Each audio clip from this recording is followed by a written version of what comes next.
Betrayed and broken, he swore never to trust again. No parties, no guilds, just him, his grind, and the loot he earned. Why team up when you can rule alone? This necromancer is officially unstoppable. Just look at those minions. While others fight over scraps, he's taking everything, climbing the global ranks, faster than anyone ever imagined. Can the king of solo play dominate a world built for teams? Let's find out. Deep in Walberry Forest, players are dropping like flies. A whole squad just got wiped by a cold, arrogant woman named Sei, better known as Jae-Un in the real world. Her teammate mentions that despite their best efforts, he still hasn't shown his face. Now what? She doesn't hesitate, ordering their execution. Her warriors charge at the defenseless players. A kid named Dong closes his eyes, ready for the end. But then, the man of the hour, their savior and occasional protagonist, Yoon-Jon, makes his entrance. Under the alias H-Con, he intercepts the heavy hitter, landing a brutal strike. His friend shouts his name in pure relief. The fallen players find their second wind and start getting up. The enemy realizes they need to finish him now. They try to swarm him, but Jae-Un sees the opening. He lunges forward, scattering the first two attackers like leaves. He stops, flips his cape, and asks if they really think numbers matter. Spoiler alert, they don't. You can't beat someone like him. He's the hero slayer from the Jae-Un Mask Guild. His comrade apologizes, feeling like dead weight, never dreaming they'd be ambushed by these low-level thugs here. Jae-Un sheathes his blade and walks over, asking why on earth they're apologizing to him. He reaches out, pulling his friend up with a smile. It's okay. The guy is practically in tears from the kindness. This wasn't their fault. No, the blame lies with that loser hiding in the back, because she lacks any actual skills. He helps his friend stand, flashing a smug grin and calling her a fool. She just smirks right back. Rising from her throne, she mocks their touching friendship. Why so sentimental in a world like this? As his team gathers, she laughs, saying losers hanging out are still just losers. This is the arrogant Queen of Thunder, a high ranker from the Thunder Hunters. Jae-Un just laughs. Is the girl who throws a tantrum every time she loses to losers really talking trash again? She warns him to watch his mouth before he ends up crying. But Jae-Un isn't feeling even a hint of regret. He checks his watch. One click, and he's armored up like a legendary samurai. He points his blade at her with a mockery in his eyes. Only the weak rely on threats, Seolan. That stung. Furious, she orders her subordinates to rip this arrogant idiot to pieces immediately. He just taunts them. Do they still not get it? She could never kill him. But then, something went horribly wrong. A blade erupts through his chest from behind. Stabbed by the very friends he just saved. System alerts scream as his health hits zero. He's paralyzed. Collapsing to the dirt, he gasps out the only question left. Why? His oldest friend apologizes for the trap. Everyone's gotta eat. Man, don't hate us for taking the better deal. Jae-Un stares in shock. He can't wrap his head around this level of betrayal. Seolun howls with laughter, wiping away tears. You're so pathetic, obsessed with this friendship fantasy. Money is the only thing that matters in this game. She leans in close. I'm deleting you from the game. Every time you log in, I'll be there, always playing the hero, right? Didn't you say you were a nobody without this game? God, you're such a loser in reality too. Back to the trash pile.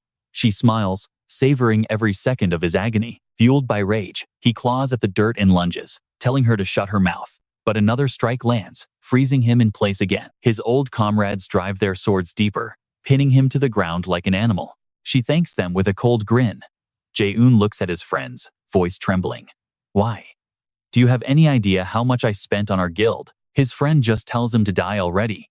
They were offered millions to take him out. It's just business. Jae-Un is sick to his stomach. All that history, sold for cash. Did they forget I called them family? Seeing their smug faces, he curses them as the world goes black. System alerts flood his vision. Death penalty confirmed. Login barred for 48 hours. He snaps awake, tears himself out of the VR pod, and screams in agony. In that single moment, he lost everything. Warlord was now the world's biggest game, a VR world run by an AI where real money is at stake. It was the only place he actually mattered. Everyone called him trash. But one day, while hunting in the forest, his future friend had approached him. The guy was amazed by his skills and begged him to start a guild together. He thought he finally found a place to belong. Shaking, he grabs his jacket and runs into the street. He was done. He was going to find them and kill them all. You and I can see why he suffered, while those idiots lived the high life. Blinded by rage, He missed the red light. Then, the truck hit. If he knew it would end like this, he never would have cared about anyone else from the start. In that split second, blinding headlights washed over him. He saw a massive truck barreling down, closing the gap in a heartbeat. A roar of metal, then pure agony. A garbage truck crushed him, leaving him dying in a pile of filthy black trash bags. He glanced at his phone. He still hadn't reached Dongsu. In his final moments, he thought about everything he was leaving behind. Dying in a pile of trash? No way. He had to kill that traitor who sold him out for cash. And that woman, he needed his revenge on everyone. Darkness took him. Then, a flash. A loading screen appeared. The system announced that the user was now undergoing verification. A welcome window finally appeared. His goal: survive the training and kill the Labyrinth Master, the Minotaur. He opened his eyes to see a pile of corpses and a massive monster waiting for him. It looked exactly like his favorite game. He was completely caught off guard. He had no idea what this tutorial was, or how he got here. Another player barked at him, telling him to stop staring and get his head in the game. You saw the warning, right? We have to take this monster down. The Minotaur let out a bone-chilling roar. One guy muttered it was impossible alone. They would have to team up as a trio to even stand a chance. He asked, totally confused, if this was a tutorial boss. The Minotaur was deleted 5 years ago because it was way too difficult for new players. The other guy had no clue. Warlord only launched 10 months ago. Jun realized something was very, very wrong. He didn't waste time with questions. He just stood up, gripped his sword, and nodded. The other guy told him to get ready to move. They were waiting to give the signal, but he didn't care. He started walking toward the beast, dragging his blade across the ground, before suddenly exploding into a sprint. One of them screamed, "He is crazy. He is going to die." But he did not even look back. He charged the Minotaur with total confidence. The beast raised its massive weapon high above its head. It swung, but he ducked, closing the distance in a flash. His sword became a blur of steel, shredding the monster into literal pieces with heavy, brutal strikes. In seconds, the Minotaur collapsed with a final roar. The other players were speechless. He just one-shotted a legendary boss. They shared a look they wanted him. They approached, offering a hand and praising his insane talent for the game. They were obviously trying to scout him for their guild. But thinking of his past traitors, his expression turned cold. Gripping his sword, he announced his final decision. The players smiled, asking what he had decided. They had no clue what was coming for them in the very next second. He swung his blade, ending them instantly. "If I ever trust people in this life," he muttered, "I might as well live like a dog." This was the origin of the hero slayer, Herkin. As he stepped out of the game capsule, he looked around, dazed. Where was he? He was in a tech shop for gaming hardware. Then it hit him 5 years ago. He was too poor to buy his own gear, so he used the demos. Does this really mean he traveled back in time, to the beginning? He ripped off the headset and rushed to the counter. If this was real, he did not have a single second to waste. 5 years of future knowledge and mastery. If he played this right, revenge was finally within reach. Shaking with excitement, he handed his card to the clerk. As she processed it, he caught his breath and smiled. Now, where to start? He needed to grind some levels first, but it was still too early for that. The clerk gave him an awkward smile and told him the card was declined. Insufficient funds. He stood there, completely frozen. He forced a nervous laugh, clutching his head. If he had money, he would have bought it years ago. What was he supposed to do now? Should he start grinding for cash? That would take forever. Suddenly, a familiar voice caught his ear. A massive screen right next to him was playing an ad featuring Jae-Un herself. She was hyping up the game, telling everyone that the strong don't fear challenges. Indecision on the battlefield is a luxury no one can afford. Seeing her face reminded him of the pure rage he felt. He could not just stand here complaining. He had to move. Time passed, and the gear he needed finally arrived at his door. The V-Gear technician finished the install and headed out. Our hero looked at the card in his hand. He knew there was only one way to get the money. He visited a loan shark for 10 million won. The thug slammed a knife between his fingers, warning him that if he did not pay up, his life would become a living hell. He swallowed hard, but there was no choice. Gripping the card, he realized that nothing else mattered anymore. Even if he had to walk through hell, he would do it just to end those idiots. Now, stick with me, because the journey begins. He logged in, and the system confirmed his ID. Welcome to Warlord. He stood in the class selection room, looking around. It felt like a lifetime since he had been here. Finally, she arrived. An NPC named Ariadne materialized right beside him.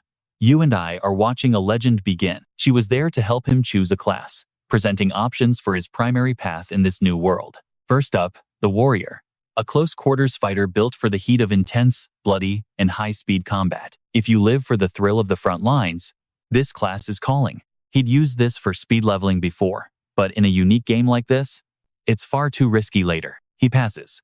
Next, Ariadne offers the cleric a support role meant for healing and buffing his future allies. Allies? No way. He shuts it down instantly, refusing to waste a single second babysitting other people while he tries to grow. Ariadne just smiles. Only one choice left. She claps her hands together and wishes him a wild journey. Golden threads erupt, wrapping around him. The system confirms that his main class has officially been selected. He's whisked away to his class tower. There, an NPC named Gulko greets him as his guide on the magical path. Gulko asks what magic he wants to learn, but Jae-Un cuts him off. He wants the dark arts. Silence. Gulko stares in shock, lets out a nervous laugh, and asks if he actually meant earth magic. Is the old man's hearing failing? Jae-Un repeats it, clearly dark magic. The guide starts sweating, asking where he heard that. Dark magic is incredibly powerful, but it literally consumes the magician's very soul. Jae-Un already knows the risks. Seeing his resolve, Gulko finally agrees to teach him the forbidden path. Gulko's hands shake. He grips his face, skin stretching tight, and says it is time to get serious. Shadowy energy swirls as Gulko admits it's been ages since anyone chose this. If he's ready, touch the skill book. An ominous tome appears. The dark mage warns him this path will break anyone with a weak heart. Zero hesitation. Jae-Un slams his hand onto the book and nods. Let's do this. Sorry to disappoint, but Jae-Un's heart is solid. The mage cackles finally, a student who might actually be interesting. Then, waves of pure, dark energy flood into him. He remembers a legendary player who soloed bosses as a necromancer. This is that power. We're witnessing a god rising. His new title? The Ignorant Necromancer. Plus, he just scored his first skeleton fragment. Time for a test drive. He tosses the tiny skull down and watches it grow instantly on the ground. Bones snap together, forming a body. The system announces his magic-infused skeleton warrior is finally rising. The skeleton stands. Jae-Un smirks, ready to conquer this life as a true master of death. He heads for the training dungeon, but thud. He looks back to find his skeleton's head on the floor. Jae-Un stares in disbelief before stepping through the portal, face palming hard as he lets out a sigh. Watching that thing clumsily reattach its own head? Yeah, this isn't the elite soldier he was expecting. He checks his stats. Skill mastery is rank F. Great.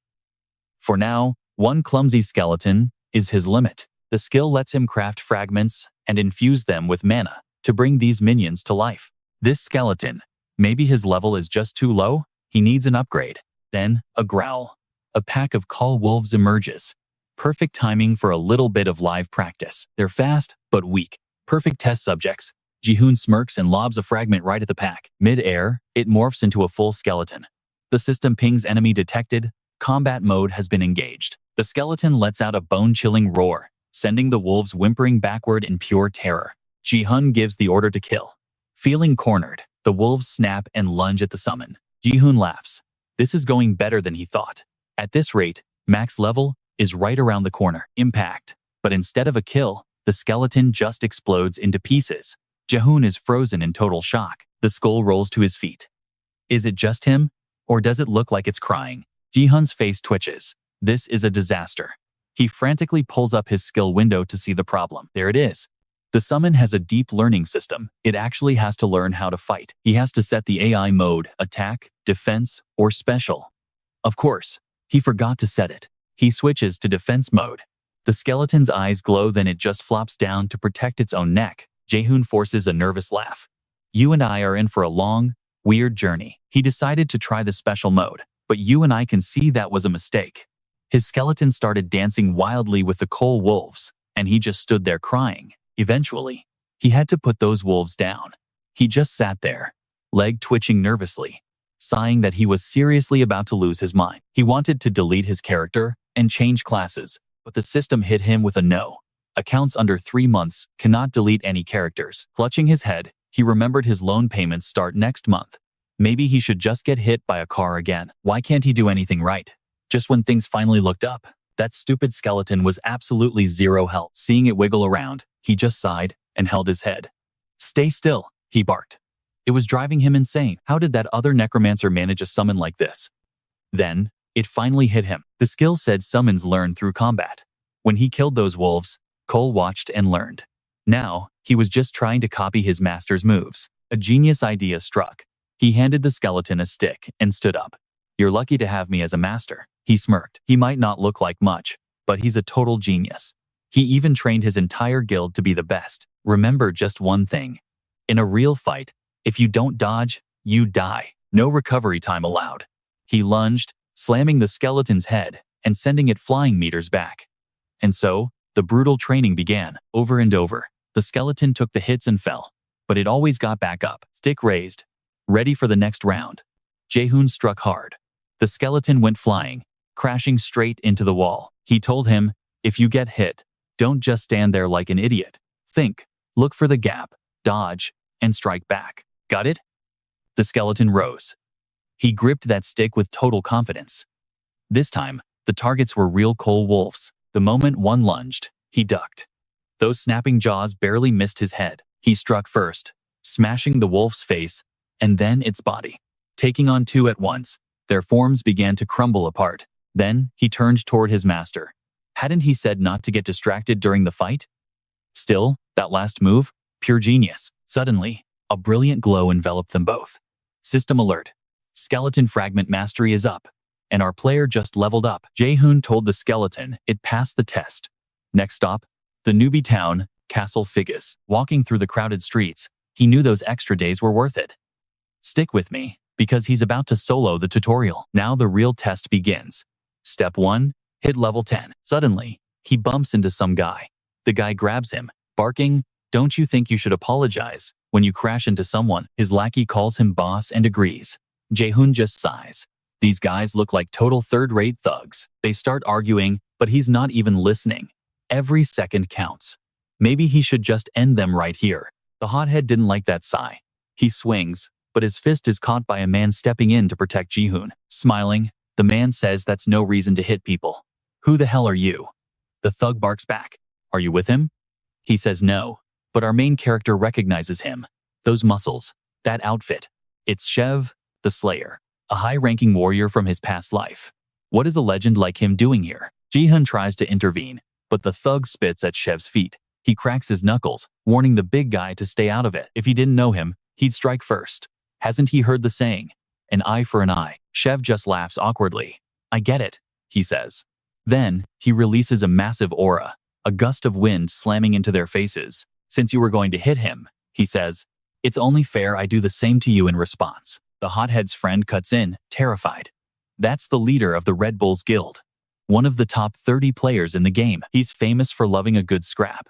Realizing who he's facing, the guy's nerves completely shatter, and he almost runs. Shev grabs his shoulder with a wicked grin. "So, what's your answer?" The guy starts sweating cold bullets. He turns slowly toward Shev, then bolts away with his friend, screaming apologies as they disappear. Shev just watches them go, laughing. "Glad we could settle that with a nice chat." He slaps Jae-Un's back, telling him not to pay attention to losers like them.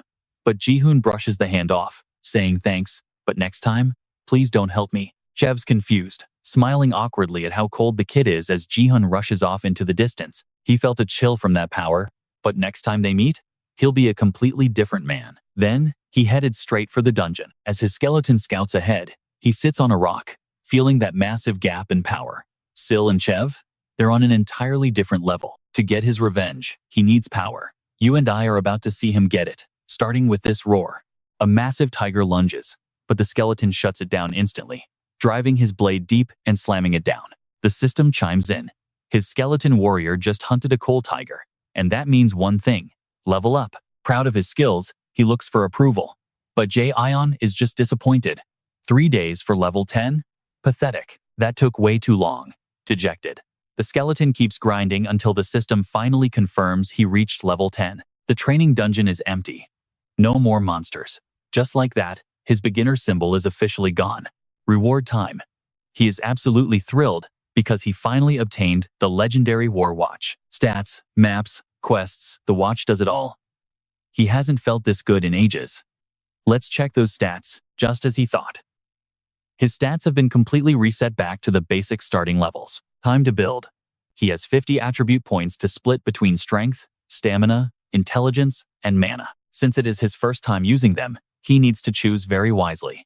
Most necromancers pump mana, but he is going rogue. He dumps all 50 points into strength. His body explodes with light. 53 total strength. He clenches his fist, feeling the raw power surge. Meanwhile, his skeleton is in absolute shock. He face palms in frustration while John asks him what in the world is wrong. He gets a smack on the head for that. Look, he isn't giving up on being a necromancer. He needs this for training. Pumping mana or intelligence now wouldn't actually change his game at all. With more strength, he can truly dominate. His life literally depends on making progress right now. The skeleton is nearly in tears, realizing this was all for him. Our hero just brushes it off to continue training. He can make up for the weak stats later. For now, he heads back to the Raiders Association. Requests are flying everywhere as everyone fights for the latest missions. June walks in calm, thinking these quests are trash. These rookies are way too hyped up. He asks for a job. The NPC tells him only the brutal quests with low rewards are left. Nobody wants them. Is he sure? Our main character scans the cards and sees only the absolute worst options. Everyone else wants copper, but you and I know he is after the gold. He chooses the Baima Mountains quest. 10 gold coins as a reward, plus there is a specific cave he needs to find. The NPC asks if he is sure. 10 gold for a low-level quest? He confirms it and signs up. If he finishes this before reaching level 15, he earns a rare title. But what makes it so special? Titles usually give flat boosts, but this one uses percentages. It is the perfect jumpstart. First, he needs gear. He arrives at the mountains looking like a total clown in this weird gear. Somehow, he keeps a straight face. At least no one is around to see him except the crows. He facepalms in pure shame and curses. He went broke buying gear for his skeleton, so he had to settle for whatever he could afford. He needs to finish this fast and get actual gear. No time to waste. Suddenly, he senses another player nearby. A bloody hand reaches out, but Jae-Un is already walking away. The victim is dragged back into the shadows. Player killers. A little while later, a guy named Multi wanders into the middle of the forest. He is hyped to start his journey at Mount Bima, already level 11. Honestly, is he just a natural at this? At this rate, he could be a top ranker. But then, a voice nearby cries out for help. A wounded boy is lying in a clearing while his friend Ralph begs for help. Multi rushes over immediately. Ralph claims an unknown monster ambushed them. They barely made it out, and they are completely out of potions. Multi is concerned. Of course he will help. He starts frantically scrolling through his watch to grab some items. The tearful stranger thanks him, promising they will find a way to pay him back. Suddenly, a massive guy appears behind Multi and bashes his head in. He hits the dirt hard. While he stares in confusion, Ralph just smirks and promises to put those items to very good use. Multi gasps for air, realizing he was played. You coward. The killer just laughs. Why the harsh words? You were just dumb enough to fall for it. He drives a dagger home, and Multi vanishes. Watch included, his partners just laugh it off. Honestly, messing with these clueless rookies never gets old. He straps on another watch and goes hunting for his next victim. These three? They are the Ralph family, a notorious guild of player killers. Our main character and his skeleton face the pack. The wolves growl, lunging straight for his undead companion. Jae-Un snaps his fingers, activating attack mode. He dives into the chaos, swinging his blade with blinding speed while taking on 3 monsters at once. Experience points start rolling in. Looking at his skeleton, he realizes that with a solid sword, a wolf pack is basically easy mode. Gearing up the skeleton first was the right call. A pro gamer cares about stats, not looks. He is proud of his buddy, but his wallet is definitely feeling the pain. The skeleton actually looks touched by the generosity, feeling a bit sorry for its broke master, who just blew his entire fortune. Seeing that face, Jae-Un snaps back, asking what it is staring at. Then he turns around, saying it is time to move out. They need to grind levels fast to clear this entire zone. The skeleton follows eagerly, but out of nowhere, an arrow whistles from the trees and pierces its skull. Jae-Un instantly goes on high alert. A group of player killers steps out, wearing fake looks of regret. Ralph apologizes, claiming that from a distance, the skeleton just looked like another mob. Jae-Un plays it cool, acting confused. But he notices the red flags, immediately the bloody weapon, and those watches. He knows exactly who these guys are. The skeleton yanks the arrow right out of its head, snapping it in two with pure spite. Jae-Un smiles, saying he will let it slide if they give him a mana potion as compensation. They claim they are all out. Well, since mana refills on a level up, maybe they could just help him grind some experience instead. He puts on a shy act, asking if they are sure. Ralph waves it off, saying it is the least they can do since they nearly shot his summon. Right on cue, wolves start howling nearby. Ralph points them out, saying the monsters arrived at just the right moment for a hunt. He draws his weapon, telling Jae-Un they will weaken the pack so he can step in and take the final hits. Jae-Un agrees and they rush into the fray. Ralph whispers to his partner, checking if he remembers the plan. The plan? Reflect the monster attack, boost the power, and then launch it straight at our main character while pretending it was a mistake. Exactly. This overexcited idiot is about to die. A wolf lunges right at Jae-Un, who lets out a fake scream of pure terror. The killers are ready to loot his body. But things do not go exactly as they planned. The skeleton absolutely shreds the wolf. Jae-Un mutters that it could have been faster. He tells the guys they are doing great and asks them to keep it up. Ralph is sweating. Why is this summon so ridiculously strong? It is clearly a higher level than it looks. He glances at his buddy, who nods back. Time for a massive monster lure. The second he gets distracted, they are going to end him. A swarm of monsters rushes Jae-Un. One killer sneaks up behind him, weapon raised for a fatal blow. But to his shock, our main character just casually ducks out of the way. He spins around and buries his blade in the attacker, deleting him instantly. The rest of the guild can only watch in total disbelief. He snaps his fingers, putting the skeleton back on the offensive. Now, both of them are charging straight for the traitors. Panicking, Ralph begs him to wait so they can talk it out. But the time for talking is long gone. He and his skeleton strike as one, launching them into the air. Jae-Un knows exactly what kind of trash he is dealing with, the kind that tricks people to steal everything they own. Maybe his old self would have fallen for it, but not today. Ralph is shaking now, begging for mercy. He promises to give up all his loot just to be spared. But Jae-Un does not have a single drop of trust left. With one final swing, he finishes him off. The system confirms the kill player Ralph has officially been eliminated from the game. 8 watches drop to the ground, proving how many people this guy has murdered. Jae-Un calls him a total psycho, but hey, free loot is free loot. He starts with the clothes. Meanwhile, the skeleton is busy triple-checking the big guy's corpse with some extra kicks, waiting for its master's praise. The sight makes him a bit uneasy, so he tells the skeleton to take whatever it wants. To calm it down, he pats the skull and tells it things are simple now. The skeleton looks up, clearly enjoying the attention. Looks do not matter in this game. It is the stats inside that really count.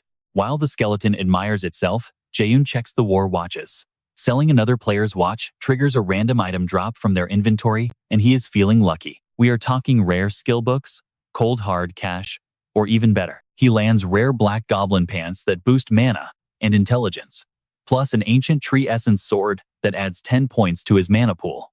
Talk about an upgrade. Jae-Un shouts in excitement. This is a total jackpot. With this gear, he can level up even faster than planned. He pulls a mask from his inventory.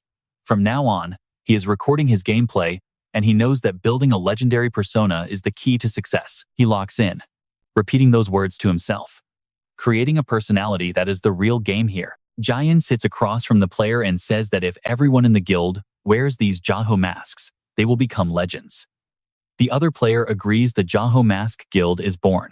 All right, our hero looks at the mask and realizes something. He thought about changing his name, but he is done letting others steal what is his. He is going to use this to prove he was right all along. Mask on, he gives the command, let's go, skeleton. They step into the Gobiam Cave dungeon together. Our main character knows this is exactly where those blue werewolves are supposed to be hiding. It is not going to be an easy fight, but with his new gear, he is aiming for a 10-minute speed run. Let's move. Hours later, he is frustrated and shouting into the void. Why are there no monsters here? This whole situation is a total mess. There should have been a system notice if someone else cleared this place. Maybe it is just a bug in the game world. He questions his skeleton, then it hits him.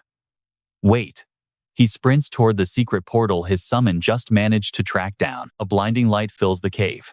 The system window pops up. He has actually found a hidden instance dungeon. He drops inside, and everything clicks. This is why the monsters were missing. These unique instances spawn randomly inside normal dungeons. When these appear, the regular dungeon completely shuts down until the secret instance is finished. These are way tougher, but the rewards are massive. The only problem? You either clear the challenge or you die right there. He knows the risk. If he dies here, he is locked out of the game for 2 full days. Maybe he should just stick to regular quests. But the system confirms he is already inside the scene instance. He puts his mask back on time to overcome this. Suddenly, an intense light forces him to shield his eyes. He looks around, wondering if he has just stepped into some ancient coliseum. It is eerie. He can only imagine what kind of massive beast is about to jump out and roar at him. The system identifies an infected werewolf of an unknown level. He can't believe it. An infected type? What even is that? The monster slams into him, sending him flying across the room. He hits the wall hard, as a skeleton looks on in pure shock. The beast lets out a roar, but our guy just laughs. Why is he having such insane luck today? These infected monsters are directly linked to the main quest. He tells his skeleton if they don't kill this thing, they aren't eating today. Let's go. The skeleton readies its blade as our hero vaults high into the air. Time to trigger a demonic curse. He channels demonic mana into his sword. The creature is completely confused as he starts raining down lightning-fast attacks. A loud scream echoes through the arena as the system finally activates the demonic curse ability. The target stats are about to drop by 10%. Our hero admits that the curse is not bad for a first try. The creature snarls and goes on the offensive. Then the system warns him the infected werewolf has entered a total frenzy. All status effects are cancelled. Grip that sword tight. Now, you and I both know it wouldn't be an instance if it were easy. He was holding back, but now he is going all in. He taps his watch to activate the slot as dark mana forms his armor. He says it is time to play. This slot activation is a unique feature that only high-level Warlord players can use. It gives the player a temporary boost from the Warlord world, turning them into a nearly unstoppable force of nature. Every player has a different form, which is why they call it an ultimate. He orders the attack as the beast bared its teeth. It lunges straight for him, but he is agile enough to dodge the first strike and every single one that follows. He lands gracefully and realizes this boss is the real deal. That speed and power are insane. He just needs 3 good hits. Game over. The creature reaches out with its claws, but our main character just gives a confident smile. He charges the monster and lands a heavy blow, making the beast shriek. This is what makes the game interesting, right? He dodges another strike and remembers the frenzy state. He turns around looking a bit annoyed at the situation. Did you see that? The skeleton leaps in to slice the monster's claw. Our hero orders the final attack just like they practiced. The creature is stunned as they both rush in to finish the fight once and for all. The monster's body shatters into a million pieces. Hunt complete. The system informs him that his special slot is now powering down. He looks at his hands, feeling pretty good. Then, a new system window appears regarding the mission in the Bima Mountain Cave. The goal is to wipe out every monster near the mountain. The payout is a very nice 10 gold. The system notifies him that his skeleton warrior just managed to take down an incredibly powerful opponent. His skeleton skill fragment jumps to rank E. He banked 20,865 coins, plus some rare werewolf materials. His skeleton starts jumping for joy. You have to admit, the rewards in these hidden instances are absolutely incredible. He just looted the infected ranger necklace. This is a unique tier item that's going to boost all of his class stats. Every single stat increases by 18 points. It is a bound item, meaning he can't sell it or trade it. It requires the infected ranger title to use. Even if it is not tradable, this is a legendary piece of history. This gear is a tier above your standard unique items. Our main character's eyes snap open as he realizes the potential. Could it be the infected ranger? Suddenly, the system alerts him that 3 new titles have been registered. Promising newcomer adds 3% to his mana.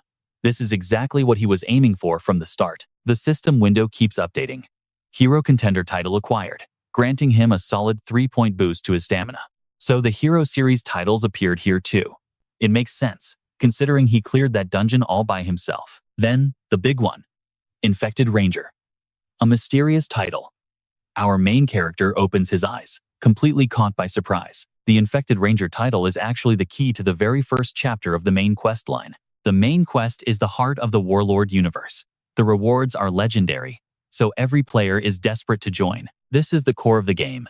In his past life, Jung barely reached Chapter 4, but now, he's already there. His voice trembles. This isn't just luck, he's hit the absolute jackpot. He immediately shouts for the exit command. Moments later, the news is everywhere. A player reports that the massive Adra Guild is entering the final scenario chapter. Their goal is 3 months. Jung just stops, overwhelmed with emotion. This is the ultimate prize. But someone shouts a warning. They've already reached the final stage. If he jumps in now, he might get nothing. What a total loss. He slumps over his desk, wondering if he should just give up on this specific round. Suddenly, he looks up, his eyes widening. Wait, maybe this isn't a disaster. Maybe it is a golden opportunity. The whole community is watching this quest with intense interest. It is the first major event, and it's almost done. Think about it. If he releases a video about this quest right now, the views would be absolutely insane. Jung starts typing fast. Good thing he recorded his play.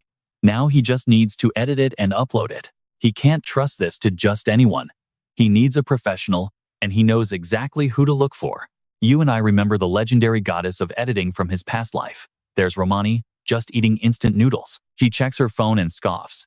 A request for a level 15 dungeon video? Is this some kind of joke? Probably just some rich rookie trying to show off on social media. She is ready to ignore the whole thing, but then she watches it. Romani jumps out of her seat, screaming. The freelance editor known as Hellmouth is in. Elsewhere, a woman named Seolan is looking at a tablet. Her assistant enters the room quickly when she calls out. A video about the Count's infection quest just surfaced. It is bizarre, a level 15 player killed the boss. The assistant takes the tablet. He confirms that their specialized team has already performed a full review of the clip. He points out that the boss level wasn't actually that high, so they shouldn't really pay it any attention. But Seolyan wants him. She is the #1 business heiress in the world, the legendary Queen of Thunder. Later, our hero takes off his headset in shock. How are there so many views when he just uploaded it? 6,000 hits already? Before his regression, it would have taken him months to reach those kinds of numbers. A notification pops up. Romani is messaging him directly. She saw the viral spike and reached out first. In his previous life, she was famous for being completely unreachable. Now, she is the one making the contact. She is hyped. And for good reason. He gave her incredible material to work with. She is totally impressed. She sends a rose sticker as a thank you. Jung stares at it with total disgust, ready to block her. Why does she use such weird stickers? She asks when the next video drops. But he isn't quite sure yet. Bosses like that werewolf are rare. He thinks it might be better to wait until he reaches level 50. Still, he has to keep moving. He leans back in his chair and begins the connection to the game. He decides to seize the moment. Inside, a player named Chef is watching the masked Hercune video with interest. Those movements are incredible, but they seem strangely familiar. Suddenly, a mysterious voice speaks up from behind him. Chef spins around, startled. It's a member of the elite Red Bulls. Hercune is the biggest trend right now. They discuss his skill. At this point, it would be weird not to recognize how talented this guy really is. Usually, the realism of the game paralyzes new players, but this guy shows no signs of hesitation at all. Just look at how he handles his summoned skeleton. He is on a completely different level than other necromancers. Chef wants to challenge him to a duel, but he is told to stop. She seems a bit annoyed by it. You and I better get ready. The live stream starts in 5 minutes, and things are about to get wild. He gives her a cheeky wink and a quick thanks. He appreciates the concern, though she probably knows that already, right? She just crosses her arms, warning him that if he really values her, he better not mess up. Today, 200,000 people are watching. The broadcast goes live. A booming voice welcomes the leader of the Red Bulls, Chef, the 9th-ranked player in Warlord Matador. The system alerts everyone that the dungeon gates are opening soon. The countdown begins. 5, 4, 3. Chef unsheathes his blade, barking orders at the participants to get ready for the slaughter. Meanwhile, our main character is over at Fiji's castle in the Raiders Association. He looks totally crushed, muttering that he's not here. He slams his head onto the table, complaining that there isn't a single decent mission. He expected this, but come on, nothing? The dreaded rookie village. Maybe it's time to call it quits. Just then, Jotan speaks. So, this was the adventurer who cleared the cave. Bim. He looks stunned, thinking that couldn't have been him. The old man introduces himself as Jotan. A minute later, they're in the office. Jotan mentions rumors of a mutated monster lurking back in that cave. Our hero is confused. He doesn't remember a quest like this, but he does mention seeing a werewolf with some really strange eyes. Jotan turns around, suspecting the monster he found was under the influence of something distorted. They don't know who's behind it yet, but this power infects creatures and causes absolute chaos. That's why the Raiders Association is offering a massive reward. Our guy grabs his hand, swearing he'll catch that beautiful, evil jerk. The old man just looks at him, totally lost. Our guy realizes this has to be a hidden quest. Jotun thinks it might be too early for him to go, but our lead interrupts, shouting that he's more than ready. He practically begs for it. Jotun just laughs, ruffles his hair, and decides to give him a shot at this mission. He mentions a man named Ainbury. You can find him at Bansu Castle, just east of Fiji's. This guy can train him. The old man hands over a recommendation letter, and the system window pops up teachings of Ainbury. Objective: find Ainbury and show him Jotan's letter. The reward is a high-level skill book. Our guy runs out screaming with joy. He knows Ainbury is a disciple of the legendary archmage, Bogan Ainbury. Every mage in the game is dying to meet this guy, because he's a goldmine for rare skill books. In short, he's a top-tier, crucial NPC. June sprints through the streets, realizing his rising star title and this main quest are finally overlapping. This is his big break. If this works, he won't have to stress about video content anymore. But first, he needs to take care of business. He stops in the woods and pulls out a skeleton fragment. He tosses the skull, and suddenly, a skeleton warrior appears. He realizes he hadn't even checked the loot from his last fight yet. First things, first time, to use that werewolf skull. The system asks if he wants to use it to power up his skeleton. He hits yes. The skeleton warrior gains werewolf traits, boosting its durability by 2 points. Then, he reaches out and equips the necklace of the enraged. The system confirms the infected ranger necklace is now active. All his stats jump by 8 points. With everything set, he activates another fragment and tosses it to the warrior. Suddenly, even more skeletons start rising from the ground. The skeleton warrior looks totally confused, but our hero tells them they're a team now. They better get used to each other. The skeleton warrior clutches its head and drops to its knees. Our guy wonders what kind of monsters are hiding here. He engages a level 25 forest bear. He lands a hit, but the beast swipes back. It's already gone berserk. The skeleton leaps in with its bone sword, but the bear just tosses him aside. Our guy sighs. Did he really think that would work? He tells him he needs to hit the blind spot. The skeleton listens and starts circling the creature. The bear flings him again. Our MC is fuming, shouting at him to get behind it. Why is he repeating the same mistake? Honestly, this is just disappointing. The skeleton slowly gets up and pops its skull back into place. He tries again, but the bear just bats the sword away. Our lead clutches his head and yells that they're all idiots. Finally, he's sitting on the dead bear. He asks if they even have brains. Probably not. But whatever, just put your heads back on. He explains that when you hit a monster, it's obviously going to turn toward wherever the attack came from. That's exactly why you always have to strike from the blind spot. He sketches a plan in the dirt, asking what happens if they attack from the front. The skeletons just tilt their heads. Total nightmare. They were getting on my nerves. Sure, hitting a new rank felt great, and being able to summon 3 skeletons thanks to that ranger's necklace was a huge power-up. But still, the problem? These boneheads can't collaborate. They follow my individual commands just fine, but they haven't learned to fight as a unit. I have to teach them how to actually coordinate their attacks. I grabbed my head in frustration. 3 times the mana consumption. Yet they're playing worse than before? Just great. I finally hit level 20 like I wanted. No content recording for a while though. I ordered my skeletons to rise up. We are training all the way to Bansu Castle. My skeletal squad fell in line behind me. I really thought I could just sit back and let these guys do the heavy lifting like a proper necromancer. Guess I am stuck on the front lines. Over at the Bansu Castle Raiders Association, the place was packed. Then, some guy walked through the doors. Everyone swarmed him, screaming about what quest he got. They were practically demanding answers, while I just stood there, watching the chaos. They're like hyenas. You find people like this everywhere, lazy players who won't put in the work and just want to leech off others. Suddenly, some old-timer calls out to me, asking if I had managed to snag any decent quests for myself. I headed straight for the stairs. No way, I was letting them know I was on a mission for Jimbri.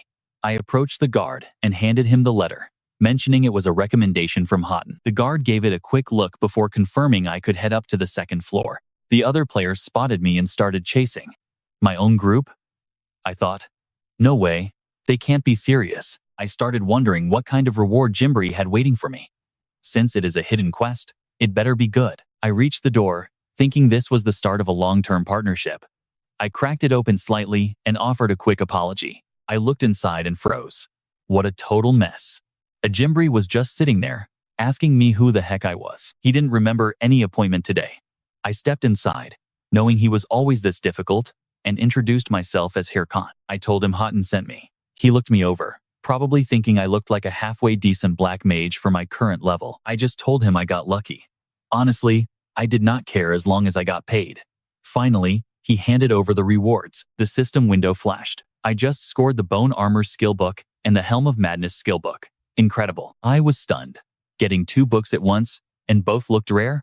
I could not help but shout out loud. I thanked him, but he just turned away, saying that was it. The system confirmed my apprentice mission was officially over. He told me to take care as I left. I was pretty annoyed though. Why did that end so fast? Was there a follow-up? I told him to wait. I did not go through all that trouble just for a couple of skills. I shouted that I would do anything if he just gave me the next task. He grabbed my hand. Anything? You say? I thanked him, but then I saw that crazy look in his eyes and felt a chill. The system popped up, obtain the nest egg. 0 reward. My eyes went wide. I realized right then and there he totally trapped me. Outside, a knight was walking down the street. Other players were whispering, staring at his incredibly expensive-looking gear. The knight reached the building, looking for the Jae-Un mask. I walked out feeling like trash.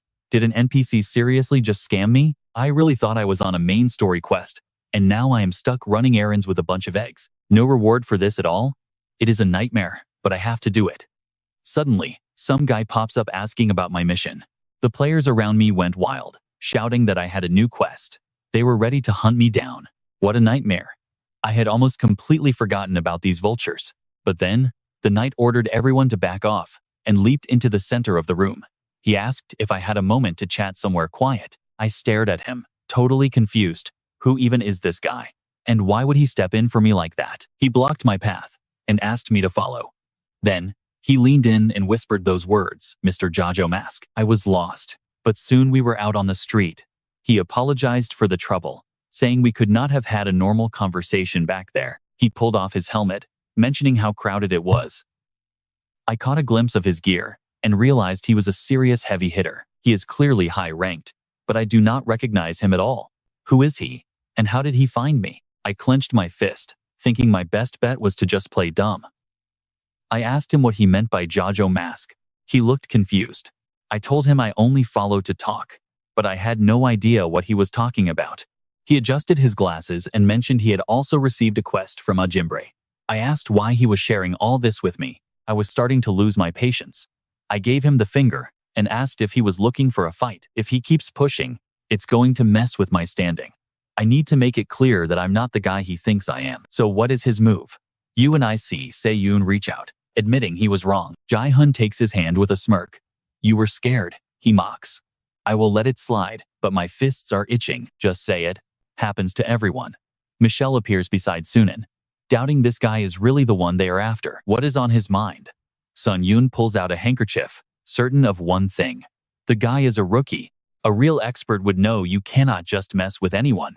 Michelle wonders if monitoring Sahimbri is even worth the effort. The infected count quest is nearly finished.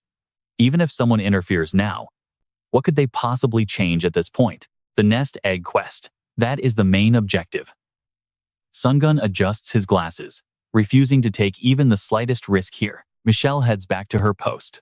Sun Yoon takes off in another direction, simply saying he will see her later. Meanwhile, Mose watches from the window. Are there 2 of them? They must be part of an organization, working together. Normal guilds would have introduced themselves and offered a deal. This does not feel like a routine inspection at all. Who are they? While his skeletons train, our main character sits on a stump, certain of one thing now. That egg quest is far from ordinary. They probably saw his video and knew Haho Mask found a Jimbri location. They let him go so easily. Finding Haho Mask just is not their top priority anymore. Jae-Un grips his head. He knows, just like we do, that he will face these guys again soon. Maybe he should delay his uploads until they leave. Why do psychopaths always have to ruin his life like this? Dealing with Choi Seol-yoon is enough. Just then, Park Suji, the secretary, compliments her boss on a job well done. How was the guild entrance exam? Seol-yoon grabs her water bottle and snaps, saying they are all trash. Not a single smart one. Suji nods in fear, thinking her boss is right. Any news on Haho Mask? Suji reports that the uploader has not responded.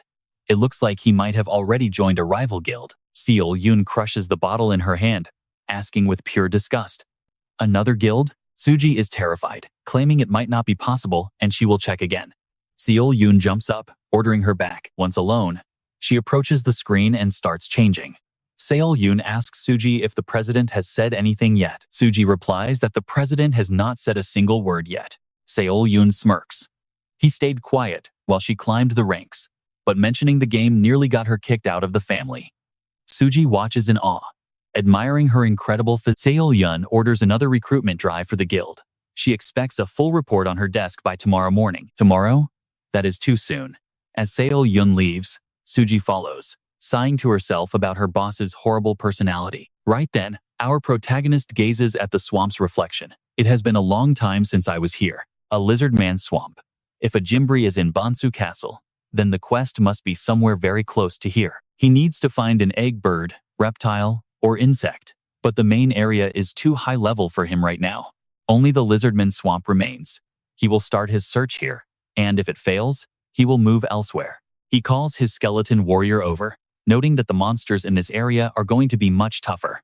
He must get as strong as possible, using every tool at his disposal. A system notification pops up for the F-rank Helm of Madness. Mark the target and cast the spell to activate the skill. He reads through it, symbols first, then the magic. This understood.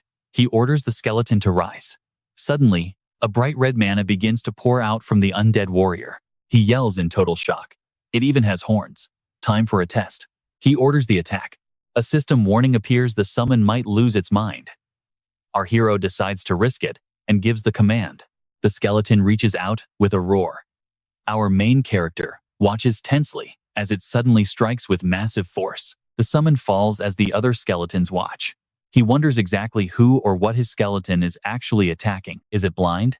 He checks the system window, confused. This has to be a bug. He did everything right. He just hopes his skill did not backfire. Suddenly, a level 30 lizardman leaps from the river, targeting him. He turns with a calm smile. Real battle is finally here. He orders his assistant to rise and join him. The system confirms the Helm of Madness is active.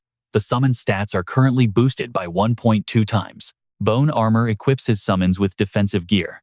Right now, they are sporting a solid, protective chestplate. The skeletons charge into the fray with a low growl. The lizardmen snarl back, their teeth baring in rage. He snaps his fingers. Watch closely as the skeleton strikes the enemy with unwavering, brutal force.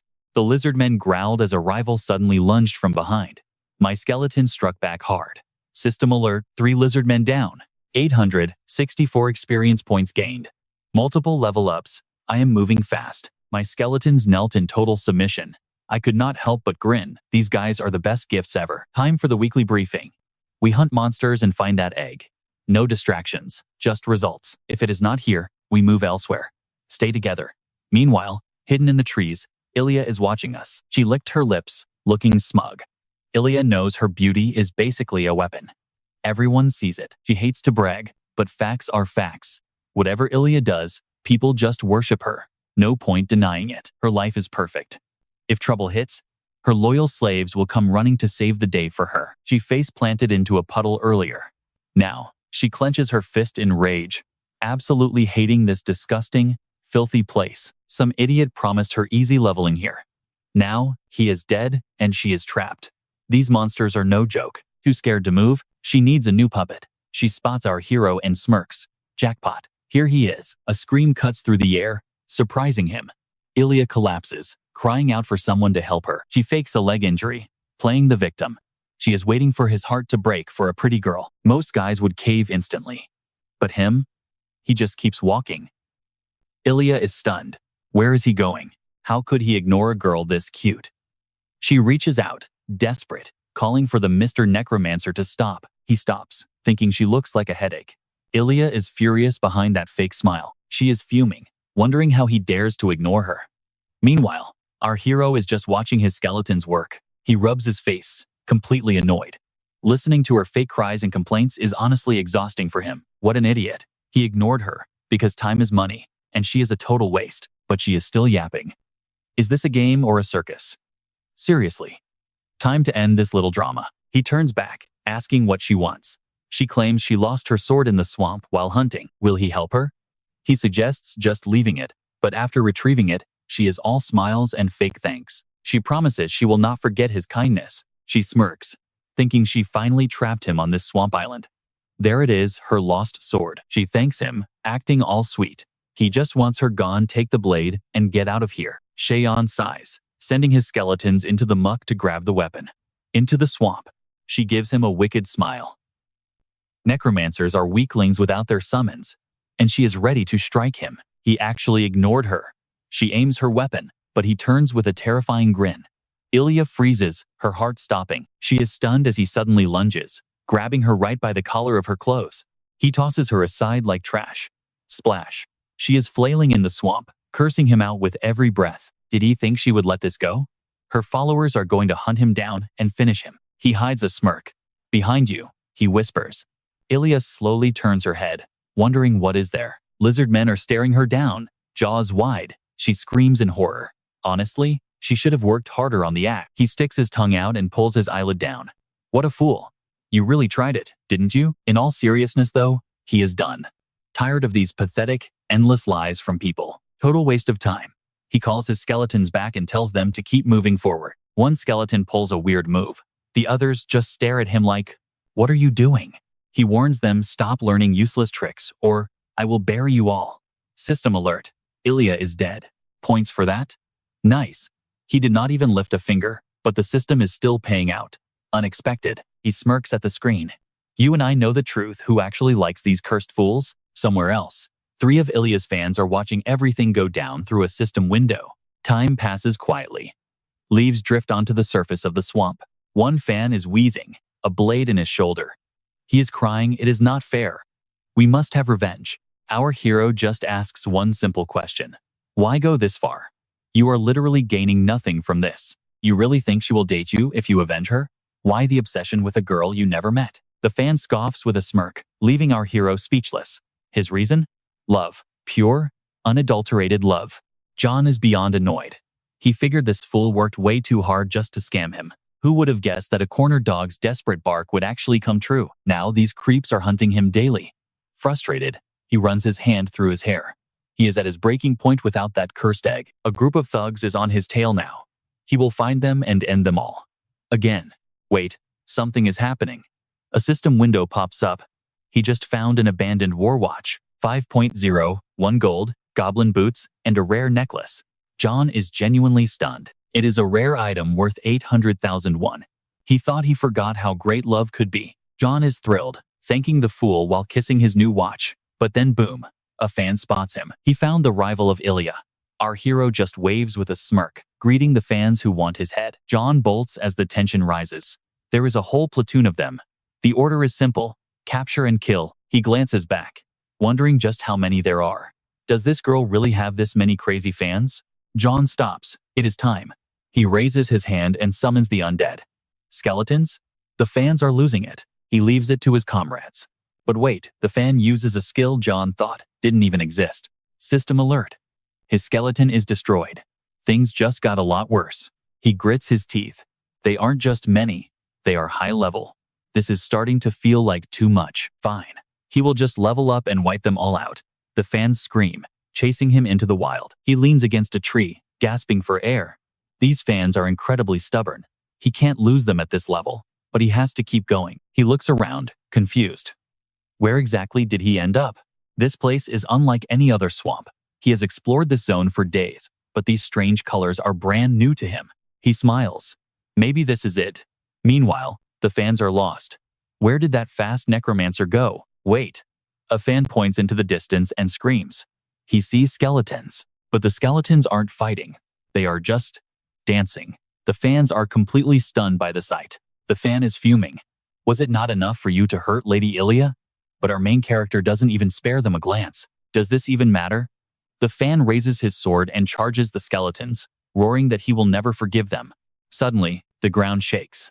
A level 40 swamp dragon, the lizard swamp boss, erupts from the earth. The fan is frozen in terror.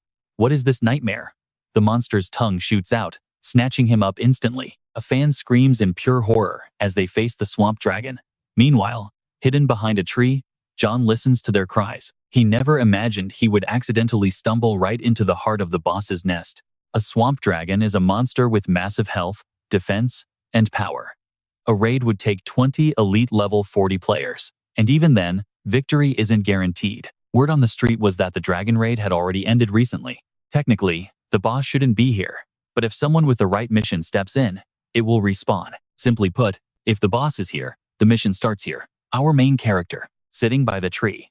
He wonders, did Siri really send him to kill this thing and steal the egg? He is only level 20. John is furious. This mission is completely unrealistic. What was he thinking? Luckily, he managed to find the perfect equipment for this. Maybe this crazy plan will actually work. The fans realize they can't win and try to run. John just smirks and raises his hand. Escape is not an option. His skeletons, glowing with mana, block their only exit. The fans are trapped. Their path is closed. Their comrade thinks they can break through. But the dragon's tail suddenly slams him into the sky. The fan screams. The dragon isn't letting anyone escape this nightmare. Suddenly, John leaps from the shadows. The fans shout that the necromancer is escaping.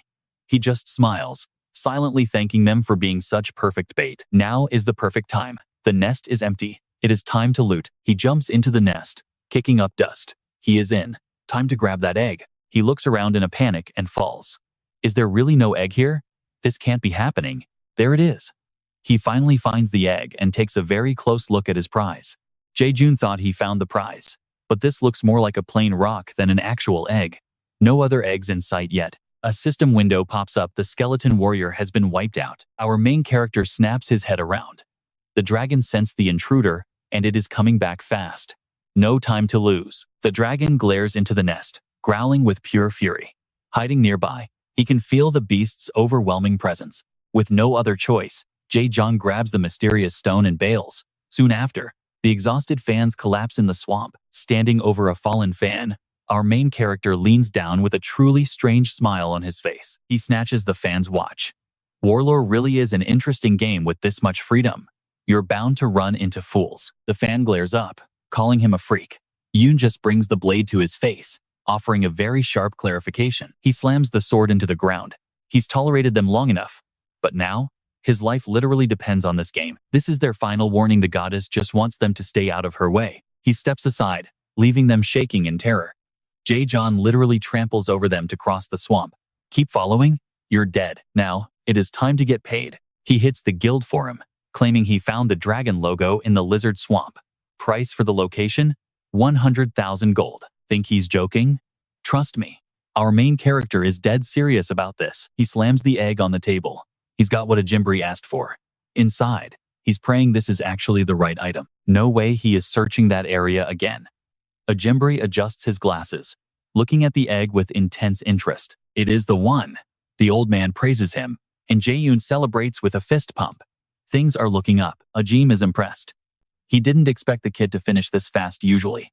Players like him take ages. He wonders if this NPC knew how hard it would be. Seriously, what is this old man's deal? A bit annoyed, he points out, he gave it his all. Now, where is the next mission? Old man. A Jimbri asks if he knows what he's holding. These things always turn up where mutated monsters are found. They are called infection stones. Our main character freezes now. He understands why those weirdos were stalking him. These stones are the absolute key to the entire main quest. Those guys wanted to make sure nobody else could mess with their progress in the main storyline. He suspected this mission was a trap, but he never dreamed it was part of the main quest. A Jimbri apologizes. This task is heavy, but every true adventurer has to face unknown forces eventually. He had to test his will. Now, the big question is, Jan ready to face the infection? He clenches his fist. Joining the main story route is a once-in-a-lifetime opportunity he cannot miss. He swears his soul to the cause, but a Jimbri just tells him to slow down and take his time. The monsters out there are no joke. He wouldn't give an impossible task to a rookie with this much potential. Jan starts to worry his level is too low for the main quest. He is actually starting to freak out, but a Jimbri cuts him off. If he calls him a great mage and begs to be his apprentice, he might train him. A few moments later, the door slams shut with a loud bang. System alert. Mission complete. He's officially earned the title of a Jimbri's apprentice. New mission. Train with a Jimbri. Reach level 40 to unlock a skill book and an infection tracking ring. Watching the old man, John cannot help but think how truly ugly this guy is. Time skip. The dragon's head is engulfed in flames. The knights shout that the battle is finally over. It is done. Get the wounded to treatment. One player is thrilled their guild finally scored something massive. The captain agrees, telling everyone to gear up for some much-needed rest. The captain rushes over to give his thanks. That assistant was way more powerful than they expected. Sungun just pushes up his glasses. No big deal, he says. They did most of the heavy lifting. The captain disagrees. Without his orders, at least 5 men would be dead. They finished with 0 casualties. At first, he was skeptical about assistants who joined boss raids just for the gold. Now, he is so glad he hired Su-Yun. He hands over a bag. It is not much, just a little something extra. Sun-Yun reminds him they agreed on a different fee. The captain just smiles. This is just a bonus tip. All right, you and I are starting with Sun-Yun, who flatly refused, claiming that breaking their agreement was just wrong. The captain was caught off guard and apologized. He secretly wondered what was so bad about making a little extra cash. It is honestly bizarre for someone of his level to join such a minor raid. Who is the real assistant here? Eventually, Sun-Yun brushed past the captain and declared he would take whatever he wanted from the nest. As they had agreed, the captain cupped his hands and shouted that there was probably nothing valuable left inside anyway. Sun-Yun truly believed that luck was finally on his side today. It was the perfect chance to grab the infection stone. Knowing the swamp dragon had reappeared, he was terrified a stranger might actually finish the quest. But since the dragon is still breathing, our main character must have failed his mission.